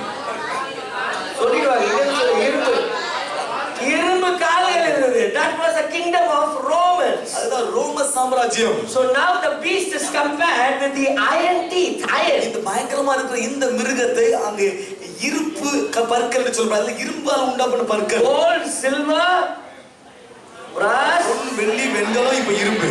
iron. Okay, படிங்க பிரதர். இதுல என்ன வருதுன்னு பார்க்கலாம். அது நொறுக்கி பட்சித்து மீதியானதை தன் கால்களால் மிதித்து போட்டது. அது தனக்கு முன்னிருந்த எல்லா மிருகங்களை பார்க்கிலும் வேற்றுருவமாய் இருந்தது. அதற்கு 10 கொம்புகள் இருந்தது. What is that 10 கொம்புகள்? Amen. It talks about 10 horns. 10 கொம்புகள் என்று சொல்லப்பட்டிருக்கிறது. So this is talking about the Roman Empire. ரோம சாம்ராஜ்யத்தை குறித்து சொல்லுகிறது. It went on capturing many things, and after that they captured the 10 European countries which have basically from the Roman Empire. இந்த ரோம சாம்ராஜ்யத்தினால अनेक ராஜ்யங்கள் பிடித்திருந்தாலும் அந்த 10 அந்த தேசங்களை ராஜ்யங்களை பிடித்தாங்க. அது ஐரோப்பியாவில் இருக்கிறது. Praise the Lord. Amen. All the European countries which joined together, they call it European Union. இந்த ஐரோப்பிய ஐக்கிய நாடுகள் சொல்றாங்க பாருங்க. இந்த ஐரோப்பிய ஐக்கிய நாடுகள்ல இருக்கிற அந்த தேசங்கள் எல்லாமே அன்றைக்கு ரோம சாம்ராஜ்யத்தில் பிடிக்கப்பட்ட ஒன்றாக இருக்குது. சிங்கப்பூர்ல என்ன கரன்சி? இதெல்லாம் தேவையா மெசேஜ்ல? நீ சொல்லாதம்மா. வந்தவங்க சொல்லாதீங்க. ஓகே, மலேசியால சோஃபியா ரிங்கெட். முன்னாடி மட்டும் தான் ஏதோ சொல்றீங்க. What is the currency for European Union? ஐரோப்பிய ஐக்கிய நாடுகள்ல What is the currency for Great Britain? கொஞ்சம் இருந்தா கொடுங்க, பஸ் வாங்கிடுவேன். Praise the Lord. Amen. What is the currency for Sri Lanka? ஸ்ரீலங்காவுடைய பணம். நேபாள், இந்தோனேஷியா, ஆமாயா. European Union was a 10 kingdom which came out of the Roman Empire. ரோம சாம்ராஜ்யத்திலிருந்து வந்த அந்த 10 ராஜ்யங்கள் தான் ஐரோப்பிய ஐக்கிய நாடுகள். You know why I gave you this little time to laugh? ஏன் சிரிக்கிறதுக்கு கொஞ்சம் நேரம் கொடுத்தேன் தெரியுமா? We have another verse which says the Antichrist is not going to come from these 10 countries. இந்த 10 தேசங்களில் இருந்து இந்த அந்தி கிறிஸ்து வரப்போவது கிடையாது. படிங்க brother. அந்த கொம்புகளை கவனித்திருக்கையில் இதோ அவைகளுக்கு இடையிலே வேறொரு சின்ன கொம்பு எழும்பிற்று. Hold on. Who is this little horn? அந்த சின்ன கொம்பு யாரு? Praise the Lord. Out of all this there's a little horn which comes. பெரிய கொம்புகள், ஆனா அதற்கு நடுவுல இடையில ஒரு சின்ன கொம்பு எழும்பிற்று. Roman Empire is over now. ரோம சாம்ராஜ்யம் முடிந்து விட்டது. The little horn is raising. அந்த சின்ன கொம்பு எழும்புகிறது. The Antichrist has got another name, the little horn. இந்த அந்தி கிறிஸ்துவுக்கு இன்னொரு பேரும் வேதம் சொல்கிறது, சின்ன கொம்பு. What that சின்ன கொம்பு will do? Let's see. கொம்பு என்ன செய்யும் பார்க்கலாம். சின்ன கொம்பு எழும்பிற்று. அதற்கு முன்பாக முந்தின கொம்புகளில் 3 பிடுங்கப்பட்டது. Praise God. அதற்கு before the little horn there were 3 which was plucked out. 3 கண்ட்ரிகள 3 நாடுகள it is plucking out. இந்த சின்ன கொம்பு எழும்புவதற்கு முன்பாக 3 நாடுகள் பிடுங்கப்பட்டது. Clearly in this word as a little horn. அது வேதாகமத்திலே அந்தி கிறிஸ்துவை குறித்து தெளிவாக சொல்லப்பட்டிருக்கிறது. அது சிறிய கொம்பா இருக்கும். பாருங்க. இதோ அந்த கொம்பிலே மனுஷ கண்களுக்கு ஒப்பான கண்களும். Now slowly climbing up. பக்கத்துல climbing up. இவ்வளவு zoom பார்த்துட்டு இருந்தீங்க. Suddenly you see a man out of the horn. திடீரென்று அந்த கொம்பில் இருந்து ஒரு மனுஷனுடைய கண்களை பார்க்க முடிகிறது. These are the things which we saw how the kingdom was there. These are the kingdoms compared to the statue. அந்த ராஜ்ய மிருகத்துக்கும் அந்த சிலைக்கும் எப்படி ஒப்பிடப்பட்டு இருக்கிறது என்று நான் சொல்லியிருந்தேன். Now we're going to see all this is okay. We saw that. இதெல்லாம் பார்த்தோம். Now suddenly the little horn, என்னங்க இருக்கு அந்த little horn-க்கு? மனுஷ கண்களுக்கு ஒப்பான கண்களும் கண்களும் பெருமையானவர்கள் பேசும் வாயும் இருந்தது. Praise God. Amen. So now we see a face to this little horn. இந்த சின்ன கொம்புக்கு மனுஷனுடைய கண்கள் அங்கே கொடுக்கப்பட்டிருக்கிறது. That's right. We didn't stop with the Roman Empire. In this 7th chapter, God is giving more information to Daniel. ரோம சாம்ராஜ்யத்தோடு ஆண்டவர் நிறுத்தி விடவில்லை. இந்த அதிகாரத்தில் 7வது அதிகாரத்தில் இன்னும் அநேக தகவல்களை தரிசனத்தில் ஆண்டவர் He காண்பிக்கிறார். says there will be an iron teeth, that is your Roman Empire. There will be 10 horns, that's the 10 countries or nations. And then he says 3 will be plucked out by the little horn. But the little horn has a face. இரும்பு பற்கள் இருக்கும் Praise சொல்லப்படுது. God. ரோம சாம்ராஜ்யம், அந்த ரோம சாம்ராஜ்யத்தால 10 நாடுகள் அது பிடிக்கப்படும். அந்த 10 நாடுகள் சேர்ந்து ஐரோப்பிய நாடுகள் சொல்றோம். இந்த 10 நாடுகளிலே 3ஐ பிடுங்குவான். அது யார்? அந்த சின்ன கொம்பிலிருந்து எழும்புகிறவன். Now suddenly the shifting is there. The climbing is going up now. We are not seeing an animal now. We are seeing somebody, some person, some human face, somebody who has an eyes, somebody who is proud of himself. This is a character which talks about Antichrist. இதுவரைக்கும் மிருகங்களை குறித்து ஆண்டவர் காண்பித்து வந்தார். திடீரென்று சொல்லி அந்த கொம்புக்கு ஒரு மனித ஆள் தத்துவத்தை ஆண்டவர் கொடுக்கிறார். அவனுக்கு கண்கள் இருந்தது, மேட்டிமையானதை பேசக்கூடியவன் என்று சொல்லி வேதம் சொல்கிறது. Buddy brother. நாம் பார்த்து கொண்டிருக்கையில் சிங்காசனங்கள் வைக்கப்பட்டது. Praise God. Now look at this. The scene is shifted to the throne room. இந்த காட்சி நல்ல கவனிங்க. ஆண்டவர் இதை நடக்கும் போது காண்பித்துக் கொண்டே இருக்கும்போது ஆண்டவர் சிங்காசனத்தை காண்பிக்கிறார். Let me tell you, இங்க பாருங்க, டக்குனு அப்புறம் பைபிள் படிச்சீங்களா? ஒரு சீக்கிரம் சொல்றேன். God has to deal with Daniel 3 times before Daniel understood this 7th chapter. இந்த 7வது அதிகாரத்தை புரிந்து கொள்வதற்கு முன்பாக 3 தடவை தானியேல் எடுக்கிற தரிசனத்தை கர்த்தர் பேச வேண்டியது. Even Daniel was confused. Daniel was worried, but God has to deal with him 3 times before he gave the vision. தானியேல் கலங்கினான் என்று வசனம் சொல்கிறது. தரிசனத்தை அவனுக்கு வெளிப்படுத்துவதற்கு 3 விசை கர்த்தர் அவனுக்கு தரிசனத்தில் பேசி Now இருக்கிறார். from a vision he is taken into a throne room. இப்போ தரிசனத்தை காண்பிக்கும் போதே ஆண்டவர் தன்னுடைய சிங்காசன அறைக்கு கொண்டு போகிறார். படியே. வாசிக்கலாம். இந்த ஆயுசுள்ளவர் வீற்றிருந்தார். அவருடைய வஸ்திரம் உறைந்த மலையைப் போலவும் அவருடைய சிரசின் மயிர் வெண்மையாகவும் அங்கே போல துப்புரவாகவும் இருந்தது. Have you seen this comparison? This chapter 7 is compared to Revelation 13. இந்த 7வது அதிகாரம் தானியேல் புத்தகம் வெளிப்படுத்த 13வது அதிகாரத்துக்கு ஒப்பிடப்பட்டிருக்கிறது. Praise the Lord. If you go to read the 13th chapter, you will again find same things mentioned in Daniel 7th chapter. வெளிப்படுத்தல் 13ல வாசித்தால் தானியேல் 7ஆம் அதிகாரத்தில் இப்பொழுது வாசித்த வசனம் அந்த இடத்தில் சொல்லப்பட்டிருக்கும். அவருடைய சிங்காசனம் அக்கினி ஜுவாலையாயும் அதின் சக்கரங்கள் எரிகிற நெருப்புமாய் இருந்தது. அக்கினி நதி அவர் சந்நிதியிலிருந்து புறப்பட்டு ஓடினது. 1000 பேர் அவரை சேவித்தார்கள். Praise the Lord. Now you can see a big kingdom is thinking, he doesn't know what is happening, so there's a big kingdom, there's people around this kingdom. என்ன நடக்குது தெரியல. மிருகங்களை ஆண்டவர் காண்பித்தா திடீரென்று சொல்லி அந்த பரலோக தரிசனத்தை காண்பித்து அவருடைய ராஜ்யத்தில் இருக்கிறதான எல்லா சேனைகளையும் காண்பிக்கிறார். கோடா கோடி பேர் அவருக்கு முன்பாக நின்றார்கள். கோடா கோடிய நியாய சங்கம் உட்கார்ந்தது. புத்தகங்கள் திறக்கப்பட்டது. You can see some kind of a kingdom, some kind of a, God's place. A throne room is shown to Daniel. தேவனுடைய சிங்காசன அறையை அன்றைக்கு தானியேலுக்கு காண்பித்தார். 14th verse, brother. 14 சகல ஜனங்களும் சாதியாரும் பாஷைக்காரரும் அவரையே சேவிக்கும்படி அவருக்கு கர்த்தத்துவம் மகிமையும் ராஜரீகம் கொடுக்கப்பட்டது. Praise the Lord.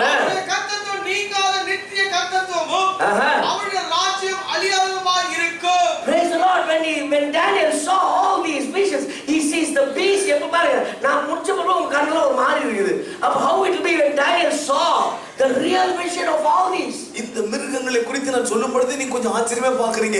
அன்னைக்கு தானியேல் தன்னுடைய தரிசனத்திலே பார்க்கும்போது எப்படி இருந்திருக்கும் யோசித்து பாருங்க. I'm so happy the Sunday class we are teaching them about these beasts. இந்த தானியேல் புத்தகத்தில் சொல்லப்பட்ட மிருகங்களை குறித்து சண்டே கிளாஸ் வகுப்பிலே கற்றுக் கொடுப்பதை குறித்து They நான் already சொல்றேன். printed everything for next 2 months. அடுத்த 2 மாதங்கள் பிள்ளைகள் கற்றுக்கொள்ள வேண்டியதற்கான எல்லா காரியமும் அச்சிடப்பட்டு இருக்கிறது. இது வரைக்கும் பாத்தீங்கன்னா he saw the vision, he was disturbed, and he saw the throne room. Now he wants to know the interpretation. What is it? தரிசனத்தை பார்த்தான். அதற்கு பிறகு ஆண்டவர் பரலோக ராஜ்யத்துக்கு கொண்டு போய் நடக்கிற காரியத்தை காண்பித்தார். இதெல்லாம் முடிந்த பிறகு இதற்கு என்ன அர்த்தம் என்று சொல்லி அறிந்து கொள்ள வாஞ்சித்தான். 15th verse. 15ஆம் வசனம். தானியேலாகிய நான் என் தேகத்தினுள் என் ஆவியிலே சஞ்சலப்பட்டு என் தலையில் தோன்றின தரிசனங்கள் என்னை கலங்க பண்ணினது. Praise the Lord. The vision is troubling him. அவனை கலங்க பண்ணினது. The end times is troubling him. கடைசி காலத்திற்கான காரியத்தை ஆண்டவர் வெளிப்படுத்தும் போது அவனை கலங்க பண்ணிட்டு. He doesn't know how to relate. What is the interpretation of this? You're showing me kingdoms, you're showing me this.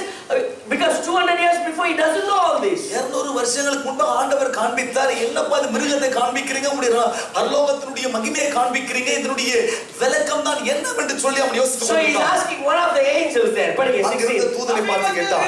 ஒருவனிடத்தில் நான் போய் இதன் பொருள் எல்லாவற்றையும் எனக்கு சொல்லும்படி அவனை கண்டிப்பா கேட்டுதான் ஆகணும். அவன் அந்த காரியின் அர்த்தத்தை எனக்கு அறிவித்து சொன்னது என்னவென்றால் அந்த 4 பெரிய மிருகங்களும் பூமியிலிருந்து எழும்புகிற 4 ராஜாக்கள் ஆனாலும் உன்னதமானவருடைய பரிசுத்தவான்கள் ராஜரீகத்தை பெற்று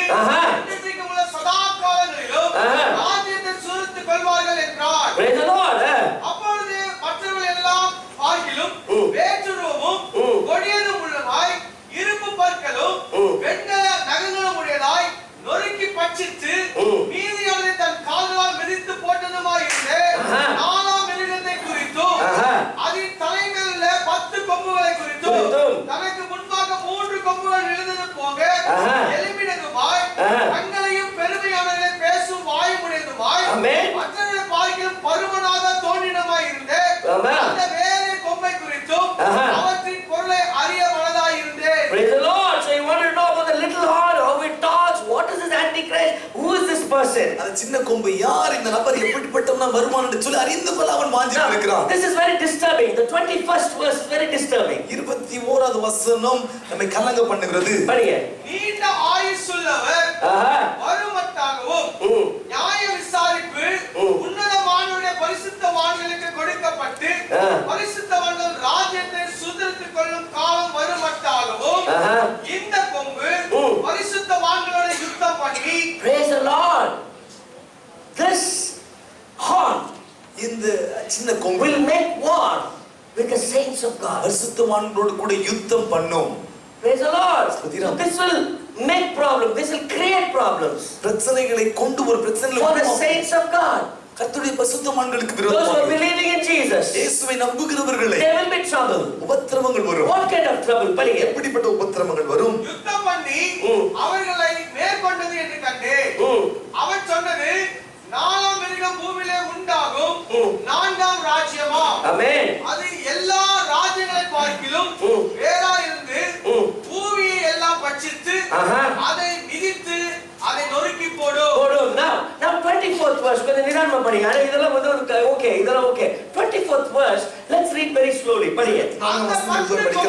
அந்த 10 கொம்புகள் என்னவென்றால் அந்த ராஜ்யத்திலே எழும்பும் 10 ராஜாக்களாம். Praise the Lord. So it talks about the 10 nations or the 10 kingdoms which comes out of the Roman Empire. அந்த ரோம சாம்ராஜ்யத்திலிருந்து ஏற்கனவே சொன்ன பாருங்க, அதிலிருந்து வெளியே வர 10 ராஜாக்கள், அந்த 10 ராஜ்யங்கள் என்று அது சொல்றாங்க. very clear இல்ல? எல்லாரும் பாருங்க, clear இல்ல? That's very clear.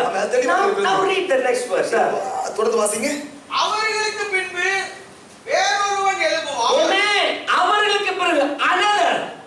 So it is not out of the 10 nations. அந்த 10 தேசங்களிலிருந்து கிடையாது. It is not the Pope. அது போப் கிடையாது. நான் சொல்றேன், I don't know, Pope கூட இருக்கலாம். But it is not from the 10 nations. ஏனா அந்த அவைகளிலிருந்து இருந்து கிடையாது, 10 நாடுகளிலிருந்து இருந்து கிடையாதுன்னு வசனம் சொல்கிறது. It is another. வேறு ஒரு கொம்பு தோன்றியது. In English it says another. Englishல படிங்க sister Sandhya. And the 10 horns out of this kingdom are 10 kings that shall rise, and another shall rise. They are not from the 10 nations. They are not from the United European Union. This is not from those countries. I'm telling you again, it's very, very interesting. You know why I'm saying this?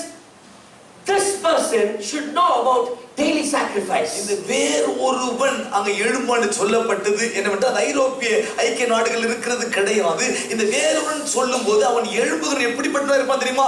அன்றாட பலியை குறித்து நன்றாக அறிந்தவனாய் இருப்பான். He should know about sanctuary. அந்த பரிசுத்த ஸ்தலத்திற்குரிய காரியங்களை அறிந்தவனாய் இருப்பான். He should know about the Jewish temple and its procedures. யூத ஆலயத்தை குறித்தும் அந்த ஆலயத்திலே செயல்பட்டு வருகிற முறைமைகளை குறித்தும் நன்றாக அறிந்தவனாக இருப்பான். Then only what Jesus said in 24:15 will happen. அறிந்தவன் அங்க எழும்பும்போது தான் ஆண்டவராக இயேசு அந்த 24 அதிகாரம் 15 வசனம் சொல்லப்பட்டது நிறைவேறும். He will place that in the temple. He will make the problems in the temple. The daily sacrifice will be cut off. Only if he is not from the European Union, who understands the sacrifices, understands the sanctuary and the Jewish culture, he will only be this little Lord. அந்த ஐரோப்பிய நாடுகளிலிருந்து இருக்க மாட்டான், வேற ஒருவன் எழுப்பான். அவன் யாராக இருப்பான் என்றால் யூத மார்க்கத்தை நன்றாக அறிந்தவன், யூத கலாச்சாரத்தை அறிந்தவன், தேவாலயத்தில் அன்றைக்கு செய்யப்பட்ட காரியங்களை அறிந்தவனாக இருப்பான். ஏன் சொல்றேன்னா, அவன் தான் அந்த பாழாக்கு அருவருப்பை எடுத்து கொண்டு வந்து தேவாலயத்தை கொண்டு வந்து நிறுத்துவான். இது சம்பவிக்கும் போது என்ன ஆகும்படி ஆண்டவராக இயேசு சொல்லி இருக்கிறார். Praise the Lord. You are all very intelligent people. நீங்க எல்லாம் புரிந்து கொள்ள முடியாத இருக்கிறீர்கள். Tomorrow morning what news you are going to watch is going to be different. நான் சொல்றேன், நான் இதுவரைக்கும் செய்தி எப்படி நீங்க பார்த்து கேட்டீங்க, நாளையில இருந்து பார்க்கிற செய்தி வித்தியாசமா இருக்கும். சின்னப்பேட்ல மனைவி தூக்கிட்டு போயிட்டான், சின்னப்பேட்ல அங்க தூக்கிட்டு போயிட்டான், வாசல்படியில இது நடந்தது. Don't look at that. Look what God is talking to you at a different level. அந்த செய்தி எல்லாம் பார்க்க வேண்டிய அவசியம் இல்லைங்க. ஆண்டவர் வித்தியாசமான படிக்கு இந்த தேசங்களில் நடக்கிற காரியங்களை ஏற்கனவே ஆண்டவர் எழுதியிருக்கிறார்.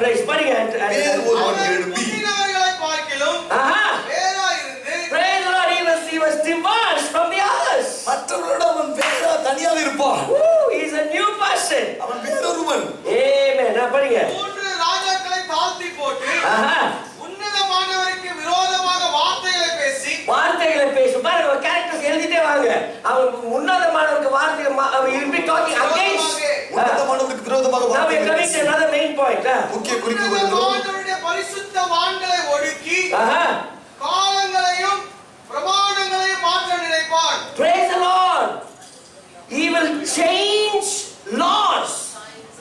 சட்டங்களை அங்க பிரமாணங்களை மாற்ற பார்ப்பான். He will change. மாற்ற பார்ப்பான். சண்டேல இருந்து வேலை பண்ணு.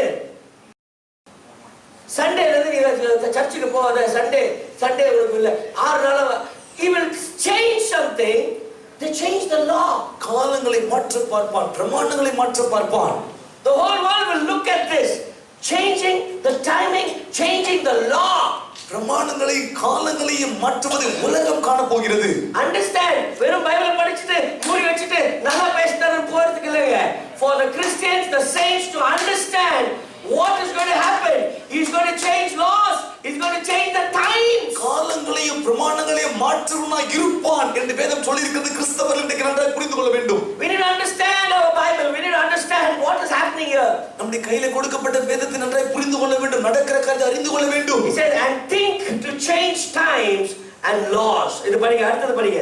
காலங்களையும் பிரமாணங்களையும் மாற்ற பார்ப்பான். அவர்கள் ஒரு காலமும் காலங்களும் Hold on. காலங்களும் அரைக்காலமும் செல்லும் மட்டும் அவன் கையில் ஒப்பு கொடுக்கப்படுவார்கள். என்னது இது? What is this talking about? Anybody can explain this? ஏதாவது சொல்ல முடியுங்களா? இந்த தமிழ்ல திருப்பி படி பிரதர். அவர்கள் ஒரு காலமும் ஒரு காலம் காலங்களும் ஒரு காலம் காலங்கள் அரைக்காலமும் செல்லும் மட்டும் அரை காலம். Oh my. Oh, படிங்க திருப்பி. அவர்கள் ஒரு காலமும் ஒரு காலம் காலங்களும் அந்த ஒரு காலத்தை ரெண்டா பண்ணிட்டாங்க. காலங்கள் அரைக்காலமும் செல்லும் மட்டும் அரை காலம் செல்ல அவன் கையில் மட்டும் ஒப்பு கொடுக்கப்படுவார்கள். அவன் கையில். ஒப்பு கொடுக்கப்படுவார்கள். So how many years? ஆண்டுகள். Let me go back and okay. I want somebody to read this. Very interesting. சுவாரஸ்யமான Revelation. வெளிப்படுத்தல். Revelation. நாக்கெல்லாம் ஊறுது. When you read the word of God, it feels so excited. கர்த்தருடைய வார்த்தை படிக்கும்போது நமக்கு வியப்பை கொண்டு வருகிறது. Amen. சில பேர் சொல்ல பசி இருக்கு. Amen. Go to the book of Revelation. Go to 11th chapter. We'll go to 11th chapter. Revelation 11th chapter. வெளிப்படுத்தல் 11. Read it, brother. யாராவது படிங்க. கைக்கோல் கொப்பான ஒரு அளவுகோல் என்னிடத்தில் கொடுக்கப்பட்டது. அப்பொழுது தேவதூதன் நின்று என்னை நோக்கி, நீ எழுந்து தேவனுடைய ஆலயத்தையும் பலிபீடத்தையும் அதில் தொழுதுகளுடைய அளந்து பார். ஆலயத்திற்கு புறமே இருக்கிற பிரகாரம் புறஜாதியாருக்கு கொடுக்கப்பட்டபடியால் அதை அளவாமலும் புறமாக்கி போடு. பரிசுத்த நகரத்தை அவர்கள் 42 மாதம் அளவு மிதிப்பார்கள். 42 மாதம் அளவு. What is this 42 days? 42 மாதம் 3 எவ்வளவு வருது? கணக்கு வீக்கா? மகேஷ் கரெக்டா சொல்றாருமா. How many 42 என்னங்க? 42 மாதங்கள். நான் எல்லாம் ஃபாஸ்டா ஓடிட்டேன். Okay. 42 days. It's mentioned in 42 days. 42 days னா எவ்வளவுங்க? 42 months. Months எவ்வளவுங்க? மாதங்கள்னா Okay, next verse படிங்க. என்னுடைய 2 சாட்சிகளும் ரெட்டு வஸ்திரம் உடுத்திக் கொண்டிருக்கிறவர்களாய் 1260 நாளளவும். Praise the Lord. So now divide 42 months. எவ்வளவு வருது? 42 மாதங்கள் என்று சொல்லி பிரிக்கப்பட்டிருக்கிறது. ஆண்ட்ரூ தைரியமா சொல்லு. ஃபர்ஸ்ட் சொல்லுங்க 42 months எவ்வளவு வருது? எத்தனை வருஷம்? 3 வருஷம். 3.5 years. 3 வருஷம். 3.5 years. When does the 7th week start? And when that is finishing? அந்த 3.5 weeks. 3.5 years. அந்த 7 ஆண்டுகள் அந்த கடைசி வாரம் 7 ஆண்டுகள் அந்த 3.5 வருஷத்துக்கு பிறகு அடுத்த 3.5 வருஷத்துக்கு சொல்லப்பட்டிருக்கிறது. Praise the Lord. Bible is talking about 3.5 years everywhere. Daniel and Revelation. It's only 3.5 years. The Antichrist will have power. 3.5 years. Now 102,260 days is divided by 12. அந்த 3.5 ஆண்டுகள் அந்திகிறிஸ்துவினுடைய ஆளுகை அவன் பலன் கொண்டு இருப்பான். அந்த 3.5 ஆண்டுகள் சம்பவிக்க போறது தெளிவாக வெளிப்படுத்தி சொல்லப்பட்டிருக்கிறது. 1260 நாட்கள் என்று சொல்லப்பட்டிருக்கிறது. அப்ப அந்த நாட்கள் எவ்வளவு வருங்க? 3.5 years. 3.5 ஆண்டுகள். Amen. The start of the 7 weeks will start the Antichrist work, which is to have sacrifice in the temple. இந்த கடைசி ஒரு வாரம் அந்த 7 ஆண்டுகள் சொல்ற பாருங்க, அப்பொழுதுதான் பாழாக்குற அருவருப்பை கொண்டு வந்து அந்த பலி செலுத்தும்படி மறுபடியும் மிருகங்களுடைய பலியை 3.5 years it will close. அந்த 3.5 ஆண்டுகளிலே அது நிறைவு I want பெறும். one more thing to be there. 13th verse, 13 Revelation 13. வெளிப்படுத்தல் 13 5th verse. 5 வசனம். பெருமையானவைகளையும் தூஷணங்களை பேசும் வாய் அதற்கு கொடுக்கப்பட்டது. Amen. அல்லாமலும் 42 மாதம் யுத்தம் பண்ண அதற்கு அதிகாரம் கொடுக்கப்பட்டது. Very clear. தெளிவாக சொல்லப்பட்டிருக்கிறது. 3.5 years is given power to the Antichrist. 3.5 years. 3.5 ஆண்டுகளுக்கு தான் அந்தி கிறிஸ்துவுக்கு அதிகாரம் கொடுக்கப்பட்டிருக்கிறது. It will start with an agreement. ஒரு ஒப்பந்தத்தோடு கூட அந்த கடைசி வாரம் ஆரம்பிக்கும். The 70 weeks is talks about he'll start with a covenant, but in the middle of the covenant he'll break the covenant. The middle of the 7 weeks is 3.5 weeks. அந்த 70வது வாரம் ஆரம்பிக்கும் போது உடன்படிக்கை ஏற்படுத்துவான். அதான் அந்த 7 ஆண்டுகளுக்கான உடன்படிக்கை. ஆனா பாதியிலே 3 வருஷத்திலே அவன் ஏற்படுத்தின உடன்படிக்கை உடைப்பான். அடுத்த 3 ஆண்டுகளில் அவன் இப்படிப்பட்ட காரியங்களை நிறைவேற்றுவான். படி அடுத்து கண்டினியூ பண்ணுங்க. அந்த ரெவலேஷன் அது தேவனை தூஷிக்கும்படி தன் வாயை திறந்து அவருடைய நாமத்தையும் அவருடைய வாசஸ்தலத்தையும் பரலோகத்தில் வாசமாய் இருக்கிறவரை தூஷித்து tabernacle. It talks about tab and his tabernacle. அவருடைய வாசஸ்தலத்தையும் And then that dwell in heaven. அடுத்து வாசமாய் இருக்கிறவரை பரிசுத்தவானோட யுத்தம் பண்ணி அவர்களை ஜெயிக்கும்படிக்கு அதற்கு அதிகாரம் கொடுக்கப்பட்டது அல்லாமல். So Daniel and Revelation is talking about the same thing.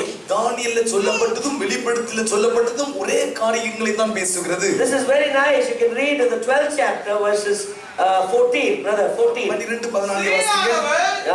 அந்த பாம்பின் முகத்திற்கு விலகி ஒரு காலமும் காலங்களும் அரைக்காலமாக போஷிக்கப்படத்தக்கதாய். என்ன வருதுங்க இங்க திருப்பி? எல்லாரும் பார்க்கலாமா? ஒரு காலம் காலங்கள் அரைக்காலம். So எவ்வளவு இது? 3.5 years. We are making it very clear in this service today. இந்த ஆராதனையில் தெளிவாய் நான் சொல்லுகிறேன். The Antichrist will start his activities at the time of the 7th year, which is the 7 years. அந்த கடைசி வாரம் என்று சொல்லி அந்த 70வது வாரம் அந்த 7 ஆண்டுகள் அந்த ஆண்டுகள் நாம் ஆரம்பிக்கும் போது இப்படிப்பட்ட காரியங்கள் And சம்பவிக்கும். he will have animal sacrifice. He will have an agreement. He will start the animal sacrifice. In the covenant will stop in 3.5 years. உடன்படிக்கை ஏற்படுத்துவான். இந்த உடன்படிக்கையை 3.5 ஆண்டுகளிலே அவனே உடைத்து போடுவான். And then what happens? அதற்கு பிறகு அதற்கு பின்பு அதற்கு பிறகு then the tribulation will come. ஆமா பாழாக்குற அருவருப்பை கொண்டு வருவான். அதற்கு பின்பு உபத்திரவம் ஆரம்பிக்கும். Immediately உடனே after the 3.5 years, ஆண்டு உபத்திரவம் முடியும் போது the second coming will happen. ஆண்டவருடைய பகிரங்க வருகை வரப்போகிறது. So very clearly we are putting the foundation saying it's 3.5 years. தெளிவாக இந்த வார்த்தை அஸ்திபாரமாய் நான் சொல்கிறேன். 3.5 ஆண்டுகள். We saw many words. There should be 2 or 3 witnesses to any verse. எந்த வசனம் அந்த 2-3 சாட்சிகளால அந்த காரியம் நிலைப்படுத்தப்படும். 42 months. 42 மாதங்கள். It talks about 3.5 years. 3.5 ஆண்டுகள் தான். 1260 days is also talking about 3.5 days. 1260 நாட்கள் சொல்லும்போது அதுவும் 3.5 ஆண்டுகளை குறிக்கிறது. Times. அந்த காலங்கள். Times and half a time. காலங்கள் அதோடு கூட அந்த அரை காலம் என்று It சொல்லப்பட்டிருக்கிறது. also talks about அதுவும் அதை குறித்து 3.5 வருஷத்தை குறித்து 3.5 years. 3.5 வருஷத்தை குறித்து சொன்னதா It's இருக்கு. very clear that the 70th year or the 7 years is going to start with an agreement. இந்த 70வது வாரம் ஆரம்பிக்கும் போதே ஒரு ஒப்பந்தத்தோட தான் அவன் ஆரம்பிப்பான். That's what Jesus is talking about. இயேசு அதை குறித்து தான் பேசுகிறார். There will be somebody who has a face, who's got some authority, who's going to come and please the people, and economic and political situation will change because of this person. அதிகாரத்தோடு கூட ஒரு நபர் எழும்புவான். அவன் எல்லாரோட சமாதானத்தை ஏற்படுத்தி அவனுடைய முகரூபத்தை அவன் காண்பிப்பான். He will really be a nice person. அவன் சமாதானத்தை ஏற்படுத்தி நல்ல மனுஷனாக காணப்படுவான். He will be an authority. Everybody will like him. அதிகாரத்தோடு வருமா அவன் பேசுற வார்த்தையை கேட்டு எல்லாரும் அவனை விரும்புவார்கள். The whole nation leaders will respect him. எல்லா தேசங்களுடைய தலைவர்கள் அவனுக்கு மரியாதை He கொடுப்பாங்க. will change the economic things. பொருளாதார சம்பந்தமான காரியங்களை மாற்றத்தை கொண்டு He will வருவார். change political things. அரசியல் சம்பந்தமான காரியங்களில் மாற்றத்தை கொண்டு வருவார். Let me finish with this. இந்த கருத்துடன் நான் முடிக்கட்டும். Whatever the political and economic things goes, அரசியல் சூழ்நிலைகள் பொருளாதார சூழ்நிலைகள் எப்படி மாறினாலும் this person should handle the Jewish culture, the religion, then only he will end along with this இந்த Bible. ஒருவன் எழுப்புவான், அவன் யூத சாம்ராஜ்யத்தை யூத மார்க்கத்தை நன்றாக அறிந்தவனாய் இருந்து அதை எல்லாம் மறுபடியும் நிறைவேற்ற பார்ப்பான். அப்பொழுதுதான் முடிவு வரும். Praise the Lord. Amen. Today we learned many things in the 7th chapter. அநேக காரியங்களை 7ஆம் அதிகாரத்தில் கற்றுக்கொண்டிருக்கிறோம். I don't want to take you again into bigger things, and next week we'll talk about the 8th chapter. மறுபடியும் பெரிய காரியங்களை சொல்ல நான் விரும்பவில்லை. அடுத்த வாரம் 8ஆம் அதிகாரத்தினுடைய ரகசியங்களை உங்களுக்கு நான் சொல்கிறேன். And I just want to leave you. Let's finish this chapter. இந்த அதிகாரத்தை படித்து முடிக்கலாம். But the judgment will come. 26, brother. 6 Daniel 7. நியாயசங்கம் உட்காரும். அப்பொழுது முடிவு பரியந்தம் அவனை சந்தரிக்கும்படியாகவும் அழிக்கும்படியாகவும் அவனுடைய ஆளுகையை நீக்கி போடுவார்கள். Amen. படிங்க. வானத்தின் கீழெங்கும் உள்ள ராஜ்யங்களின் ராஜரிகமும் ஆளுகையும் மகத்துவமும் உன்னதமானவருடைய பரிசுத்தவான்களின் ஜனங்களுக்கு கொடுக்கப்படும். Amen. அவருடைய ராஜ்யம் நித்திய ராஜ்யம். Amen. சகல கர்த்தத்துவமும் அவரை சேவித்து அவருக்கு கீழ்ப்பட்டிருக்கும் என்றார். அவன் சொன்ன வார்த்தை இத்தோடு முடிந்தது. Praise the Lord. நான் என் நினைவுகளால் மிகவும் தயங்கினேன். என் முகம் வேறுபட்டது. இந்த காரியத்தை என் மனதிலே வைத்துக் கொண்டேன். Praise God. Daniel is finishing this chapter and saying all the dominion, all the power, everything will come to this man, and his name is Jesus, who's got all the dominion. When he comes, it also says that in the 27th verse, and the kingdom and dominion and the greatness of the kingdom under the whole heaven shall be given to the people of the saints of the Most High. அது தமிழ்ல என்ன இருக்கு? வானத்தின் கீழ் எங்கும் உள்ள ராஜ்யங்களின் ராஜரிகமும் ஆளுகையும் மகத்துவம் உன்னதமானவருடைய பரிசுத்தவான்களாகிய ஜனங்களுக்கு கொடுக்கப்படும். அவருடைய ராஜ்யம் நித்திய Who are ராஜ்யம். these ஜனங்கள்? Who are these saints? யார் இந்த பரிசுத்தவான்கள்? Who are the saints? யார் இந்த Who are ஜனங்களுக்கு the saints God அதிகாரம்? is giving the power? தன்னோடு கூட இருக்கிற அந்த ஜனங்களுக்கு ஆளுகையும் அதிகாரத்தையும் கொடுக்கிற அந்த ஜனங்கள் யாரு? யாரு? தரையில இருக்க கேள்வி நான்தான். You know why? ஏன் தெரியுங்களா? Because before all this happens, ஏன்னா இந்த 7 வருஷத்தினுடைய உபத்திரவங்கள் வருவதற்கு when the முன்பாக church is taken up, சபை ரகசிய முறையில் எடுத்துக் கொள்ளப்பட we போகிறது. have the dominion just like Jesus has. ஆண்டவராகிய இயேசு மறுபடியும் இந்த பூமிக்கு பகிரங்கமாக வரும்போது அவரோடு கூட சேர்ந்து ஆளுகை செய்யும்படி கர்த்தர் நமக்கு கிருபை That's why செய்வார். it says all the kingdom's dominion, all the greatness of the kingdom under the whole heaven shall be given to the people of the saints of the Most High. ராஜரிகம் ஆளுகை மகத்துவமானவருடைய பரிசுத்தவான்களாகிய ஜனங்களுக்கு அது கொடுக்கப்படும் என்று கர்த்தர் சொல்லி இருக்கிறார். Praise God. We are going to have the dominion. Hallelujah. சொல்ல போறீங்க ஆளுகையை கர்த்தர் நம்முடைய கரத்தில் கொடுக்க போகிறார். Every time my brother prays in any place, என் சகோதரர் எங்க போய் ஜெபித்தாலும் he'll tell this word. இந்த வார்த்தை சொல்வார். வருகைக்காக எங்களை ஆயத்தப்படுத்தும் ஆண்டவரே, வருகைக்காக பிறரை ஆயத்தப்படுத்த எங்களை யூஸ் பண்ணும். வருகைக்காக நம்ம ஆயத்தப்படணும், but also we need to make others ready for the coming. வருகைக்காக நாம் ஆயத்தப்படுவது மாத்திரமல்ல, வசனம் சொல்லுது ஆயத்தப்படு, உன்னோடு கூட சேர்ந்து அநேகரை ஆயத்தப்படுத்த வேண்டும். I want Brother Andrew to stand. I want you to read something and I want to close. This is a teaser for you for the next week. அடுத்த வாரத்துல நான் சொல்ல போற காரியத்தை ஒரு முன்னோடியாய் சில வார்த்தைகளை சொல்ல போகிறேன். Note it down. எடுத்து வைத்துக் Chapter கொள்ளுங்க. 8. 8ஆம் அதிகாரம். Just take chapter 8. 8ஆம் You அதிகாரம். will understand this very clearly. What I'm preaching now. 11th verse, brother. 11வது வசனம். அது சேனையினுடைய அதிபதி பரியந்தமும் Adipati. Again, you are getting the name, same name, Prince. அதிபதி பரியந்தமும் தன்னை உயர்த்தி அவரிடத்திலிருந்து அன்றாட பலியை நீக்கிற்று. Again, I'm making this emphasize again and again. It has to be somebody who knows about the daily sacrifice. What is a daily sacrifice? அன்றாட பலியை நீக்கிட்டு என்று சொல்லும் பொழுது What did God tell? What did God tell the Jews? What's the daily sacrifice? யூதர்களுடைய பாரம்பரியத்தை அறிந்தவனா இருக்க வேண்டும். அன்றாட பலினா என்ன? யூதர்கள் என்ன சொன்னார்கள்? It's not your channel, not your ஆராதனை. What is that?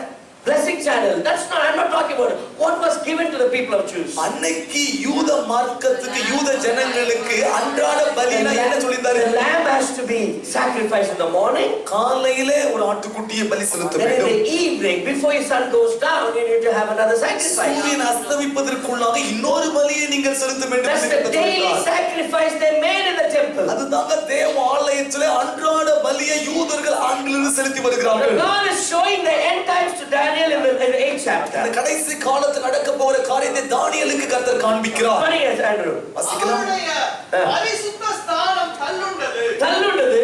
காதகத்து நிமித்தம் அன்றாட பலியோடு கூட சேனையும் அதற்கு ஒப்புக் கொடுக்கப்பட்டது. Praise the Lord. அது சத்தியத்தை தரையிலே தள்ளிற்று. தள்ளிற்று. அது கிரியை செய்து அனுகூலமடைந்தது. Praise God. யாரையோ ஒருத்தர் he is talking to somebody and he is getting prospered. He is getting prosperity in pleasing somebody. ஜனங்களை பிரியப்படுத்துறதால அவன் செழிப்பாய் மாறுகிறான். யாரோ ஒரு அடுத்த சொல்லப்பட்டிருக்கு. வருஷம் கொஞ்சம் கவனமா படிங்க. பரிசுத்தவானாகிய ஒருவன் பேச கேட்டேன். அப்பொழுது வேறொரு பரிசுத்தவான் பேசினவரை நோக்கி அன்றாட பலியை குறித்தும் And again அன்றாட பலி, daily sacrifice. Again it talks about daily அன்றாட sacrifice. பலியை குறித்து சொல்லப்பட்டிருக்கிறது. It's not talking about anything else. It's talking about daily sacrifice. ஒன்றை குறித்து முக்கியப்படுத்தல, அன்றாட பலியை குறித்து வேதம் முக்கியப்படுத்துகிறது. The end times will happen according to the Jewish culture. சொல்ற கடைசி காலம் நாம் நினைக்கிற மாதிரி இல்ல, யூத கலாச்சாரத்தின்படி தான் கர்த்தர் முடிவுக்கு கொண்டு வருவார். Whatever happens in India, இந்தியாவில் என்ன சம்பவித்தாலும் this all will culminate one day. That will happen in the Jewish எது culture. சம்பவித்தாலும் யூத கலாச்சாரத்தின்படி தான் கடைசியில் முடிவுக்கு கர்த்தர் கொண்டு வருவார். படிங்க.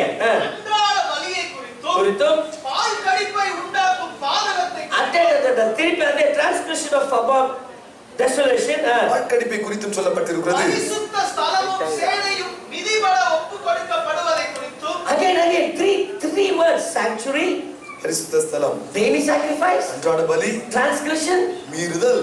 All these are happening only in the temple. இவைகள்லாம் தேவாலயத்திலே சம்பவிக்கும் கடைசி நாட்களில். What does the Jewish people want now? யூதர்கள் இன்றைக்கு எதை எதிர்பார்க்கிறார்கள்? They want the third temple to be built. மூன்றாவது தேவாலயம் மறுபடியும் கட்டப்பட வேண்டும் என்று They want the விரும்புகிறார்கள். animal sacrifice to happen again. மறுபடியும் இந்த மிருகங்களுடைய பலி செலுத்துதல் நடக்க They வேண்டும். already started preparing, all the material is ready. ஏற்கனவே அதற்கான பொருட்களை ஆயத்தப்படுத்தி விட்டார்கள். But the place where they want, there is a Muslim tomb there. அவங்க எந்த இடத்தை எதிர்பார்க்கறாங்க? இப்பொழுது அங்க இஸ்லாமியர்களுடைய அந்த மசூதி இருக்கிறது.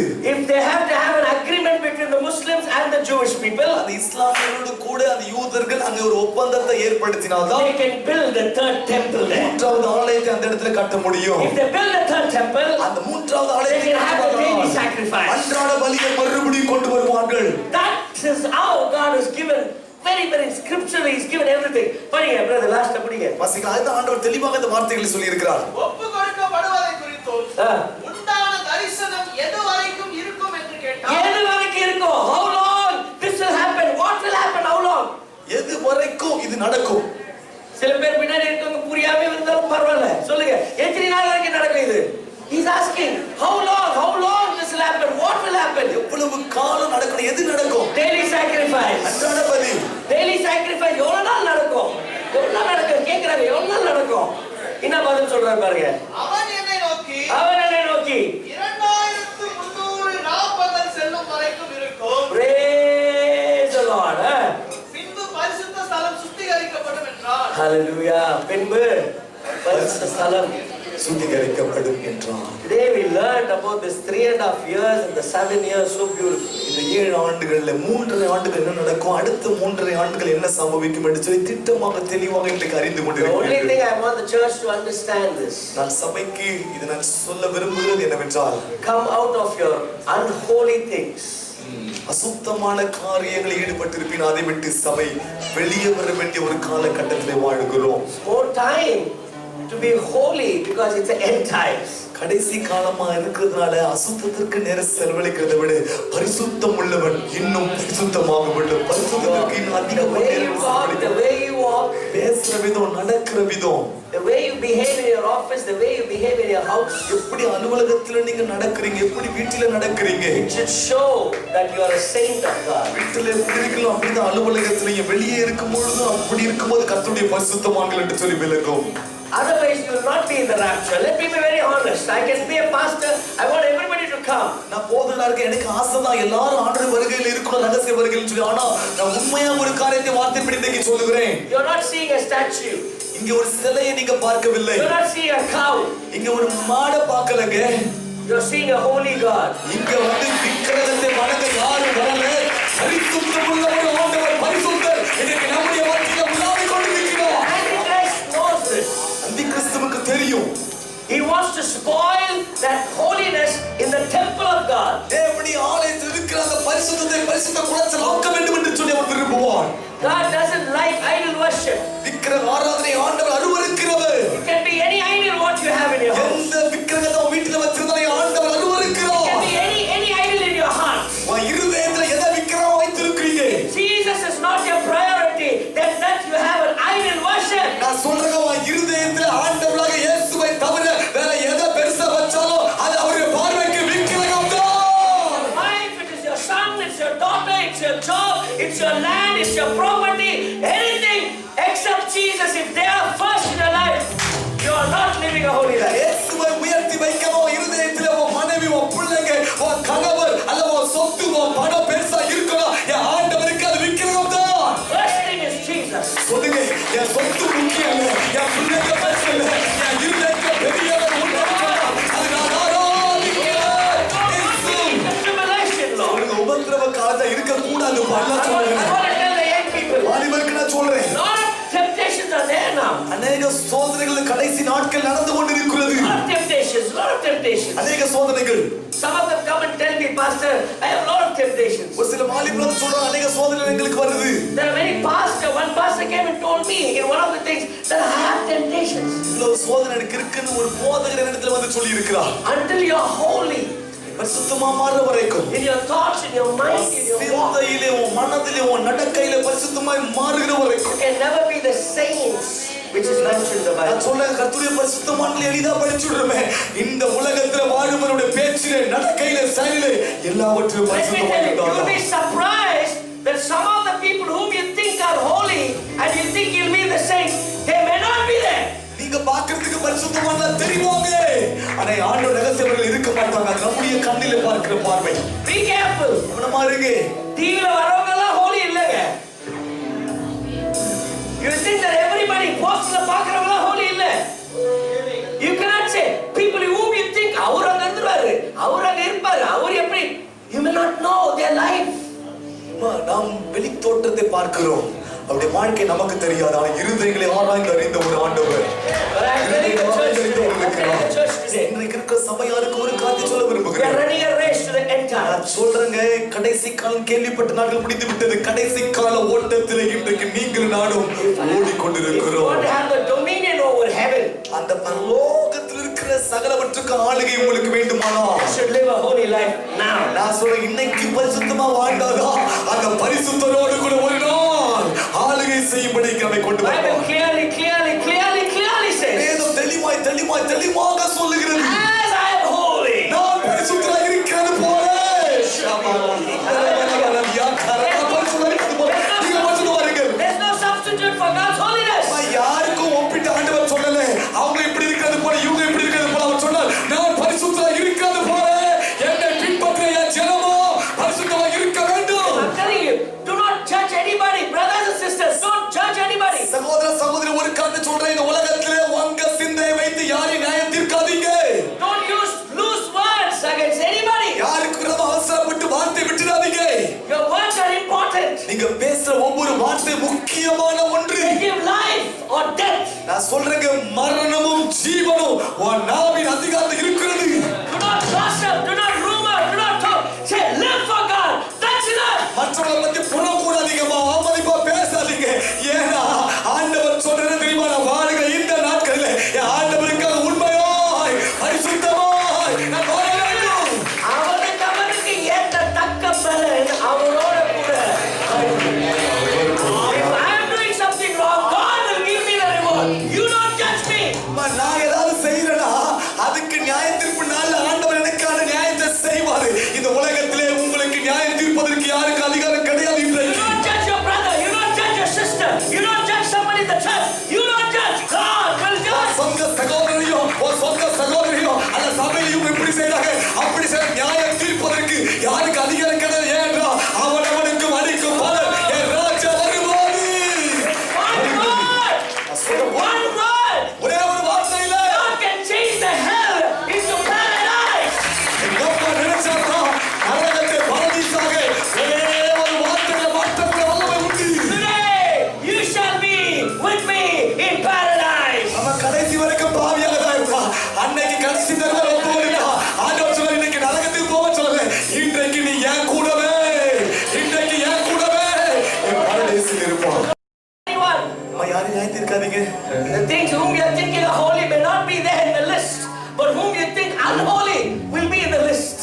பரிசுத்தவான் இவங்க தான் வருகையில் எடுத்துக்கொள்ளப்படும் நினைக்கிறீங்களோ அவங்க பட்டியல் இருக்க மாட்டாங்க.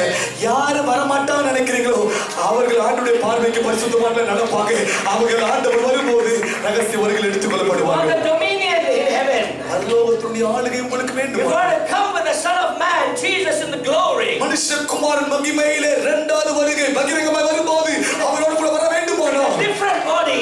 சாதாரணமல்லங்க, மகிமையோட No cancer, no cancer, no sugar, no BP.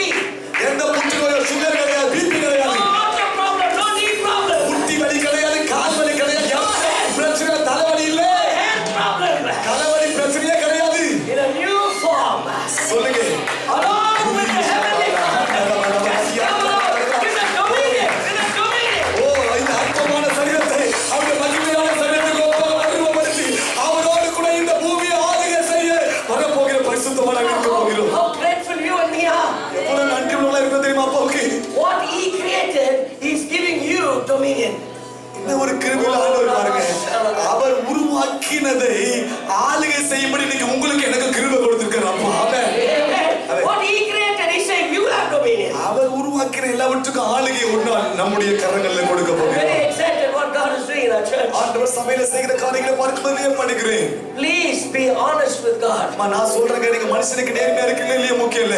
ஆண்டவருடைய பார்வையில என்னைக்கு நேர்மையா வாழ்றீங்களோ அவர் வரும்போது பரிசுத்தம் இருக்க வேண்டும். Be prayerful to God. ஆண்டவரிடத்துல ஜெபத்தோடு கூட காத்திருங்க. Do something for God. அதுவும் நான் அப்பாவுக்கு செய்ய கடைசி நாள். Time that the church raises up. சபை உட்கார்ந்து இருக்க வேண்டிய காலம் அல்ல, சபை எழும்பி அவருடைய ராஜ்யத்திற்காக ஓட வேண்டிய ஒரு காலத்தில் வாழ்ந்து கொண்டிருக்கிறோம். Let us stand together. எல்லாம் எழுந்திருக்கலாம் தயவு செய்து. Take a vow today during this Daniel fasting. இந்த தானியேல் உபவாசத்துல ஒரு தீர்மானத்தை பொறுத்து எடுக்க I பார்க்கலாம். want to live a holy life. பரிசுத்த வாழ்க்கை நான் வாழ்ந்து ஆகணும்பா. Hallelujah. Shake, shake. Hallelujah.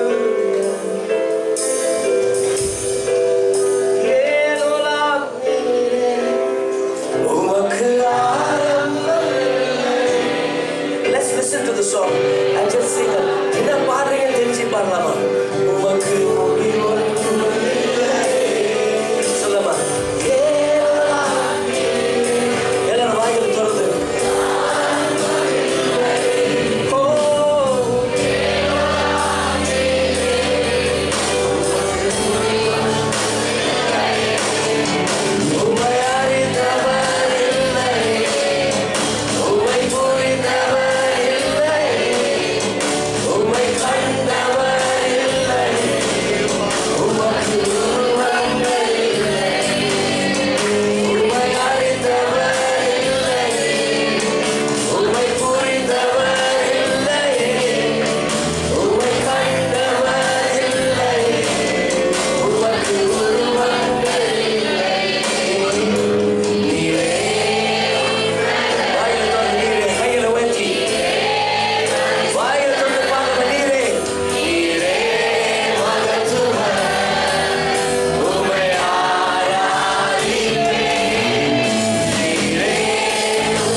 start praising and start talking.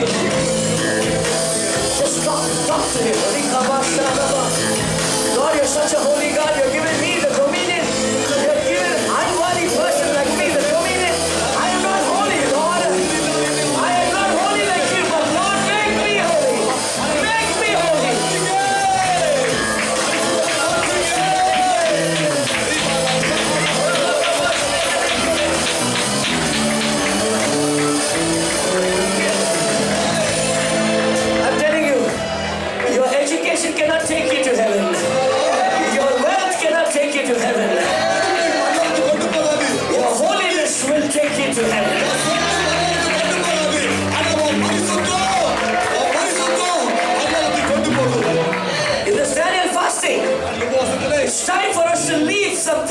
next 14 days. நாடு விசுவாசத்திலே அடுத்த 14 நாட்கள் இருக்கிறது. விட வேண்டிய காரியத்தை வேகமா விட்டுடுங்க. What I need, what I don't need, you know. Lord, if you don't need this, remove it from me. என்ன தேவை உங்களுக்கு தெரியும். என் ஆண்டவருக்கு பிரியமில்லாத காரியம் உங்ககிட்ட இருந்தா இப்பவே சொல்லுங்கப்பா, என்னை விட்டு நீக்குங்கப்பா. If it's a bad habit, remove it, Lord. விடாமடியா கெட்ட பழக்கமா இருக்கிறா, If it's a bad words, what the language, remove it, Lord. கெட்ட வார்த்தைகளை பேசுறீங்க விட்டுடுங்க. It's a bad thing what I'm watching, remove it, Lord. கெட்ட காரியங்களை பார்க்கறத It's விட்டுடுங்க. a bad thing what I'm listening, remove it, Lord. கெட்டதை கேட்கறத விட்டுடுங்க. If it's a bad thing which is stopping my jewelry in not coming closer to you, remove it, Lord. நீங்க வராதபடிக்கு மகன் தடையா இருக்கிறதா எடுத்துடுங்கப்பா. What is stopping me not being holy, remove it. நான் பரிசுத்தமாய் வாழாதபடிக்கு எனக்கு எது தடையா இருக்கிறதோ அதை என்னை விட்டு நீக்குவீராக. Just lift your hands. There's only one person. Just lift your hands, everybody. யாரை மத்தவங்களை பார்க்காதீங்க. இது உங்க time. Just another 5 minutes is your time. I don't want you to look at me. Just lift your hands and ask God. Jesus, hallelujah,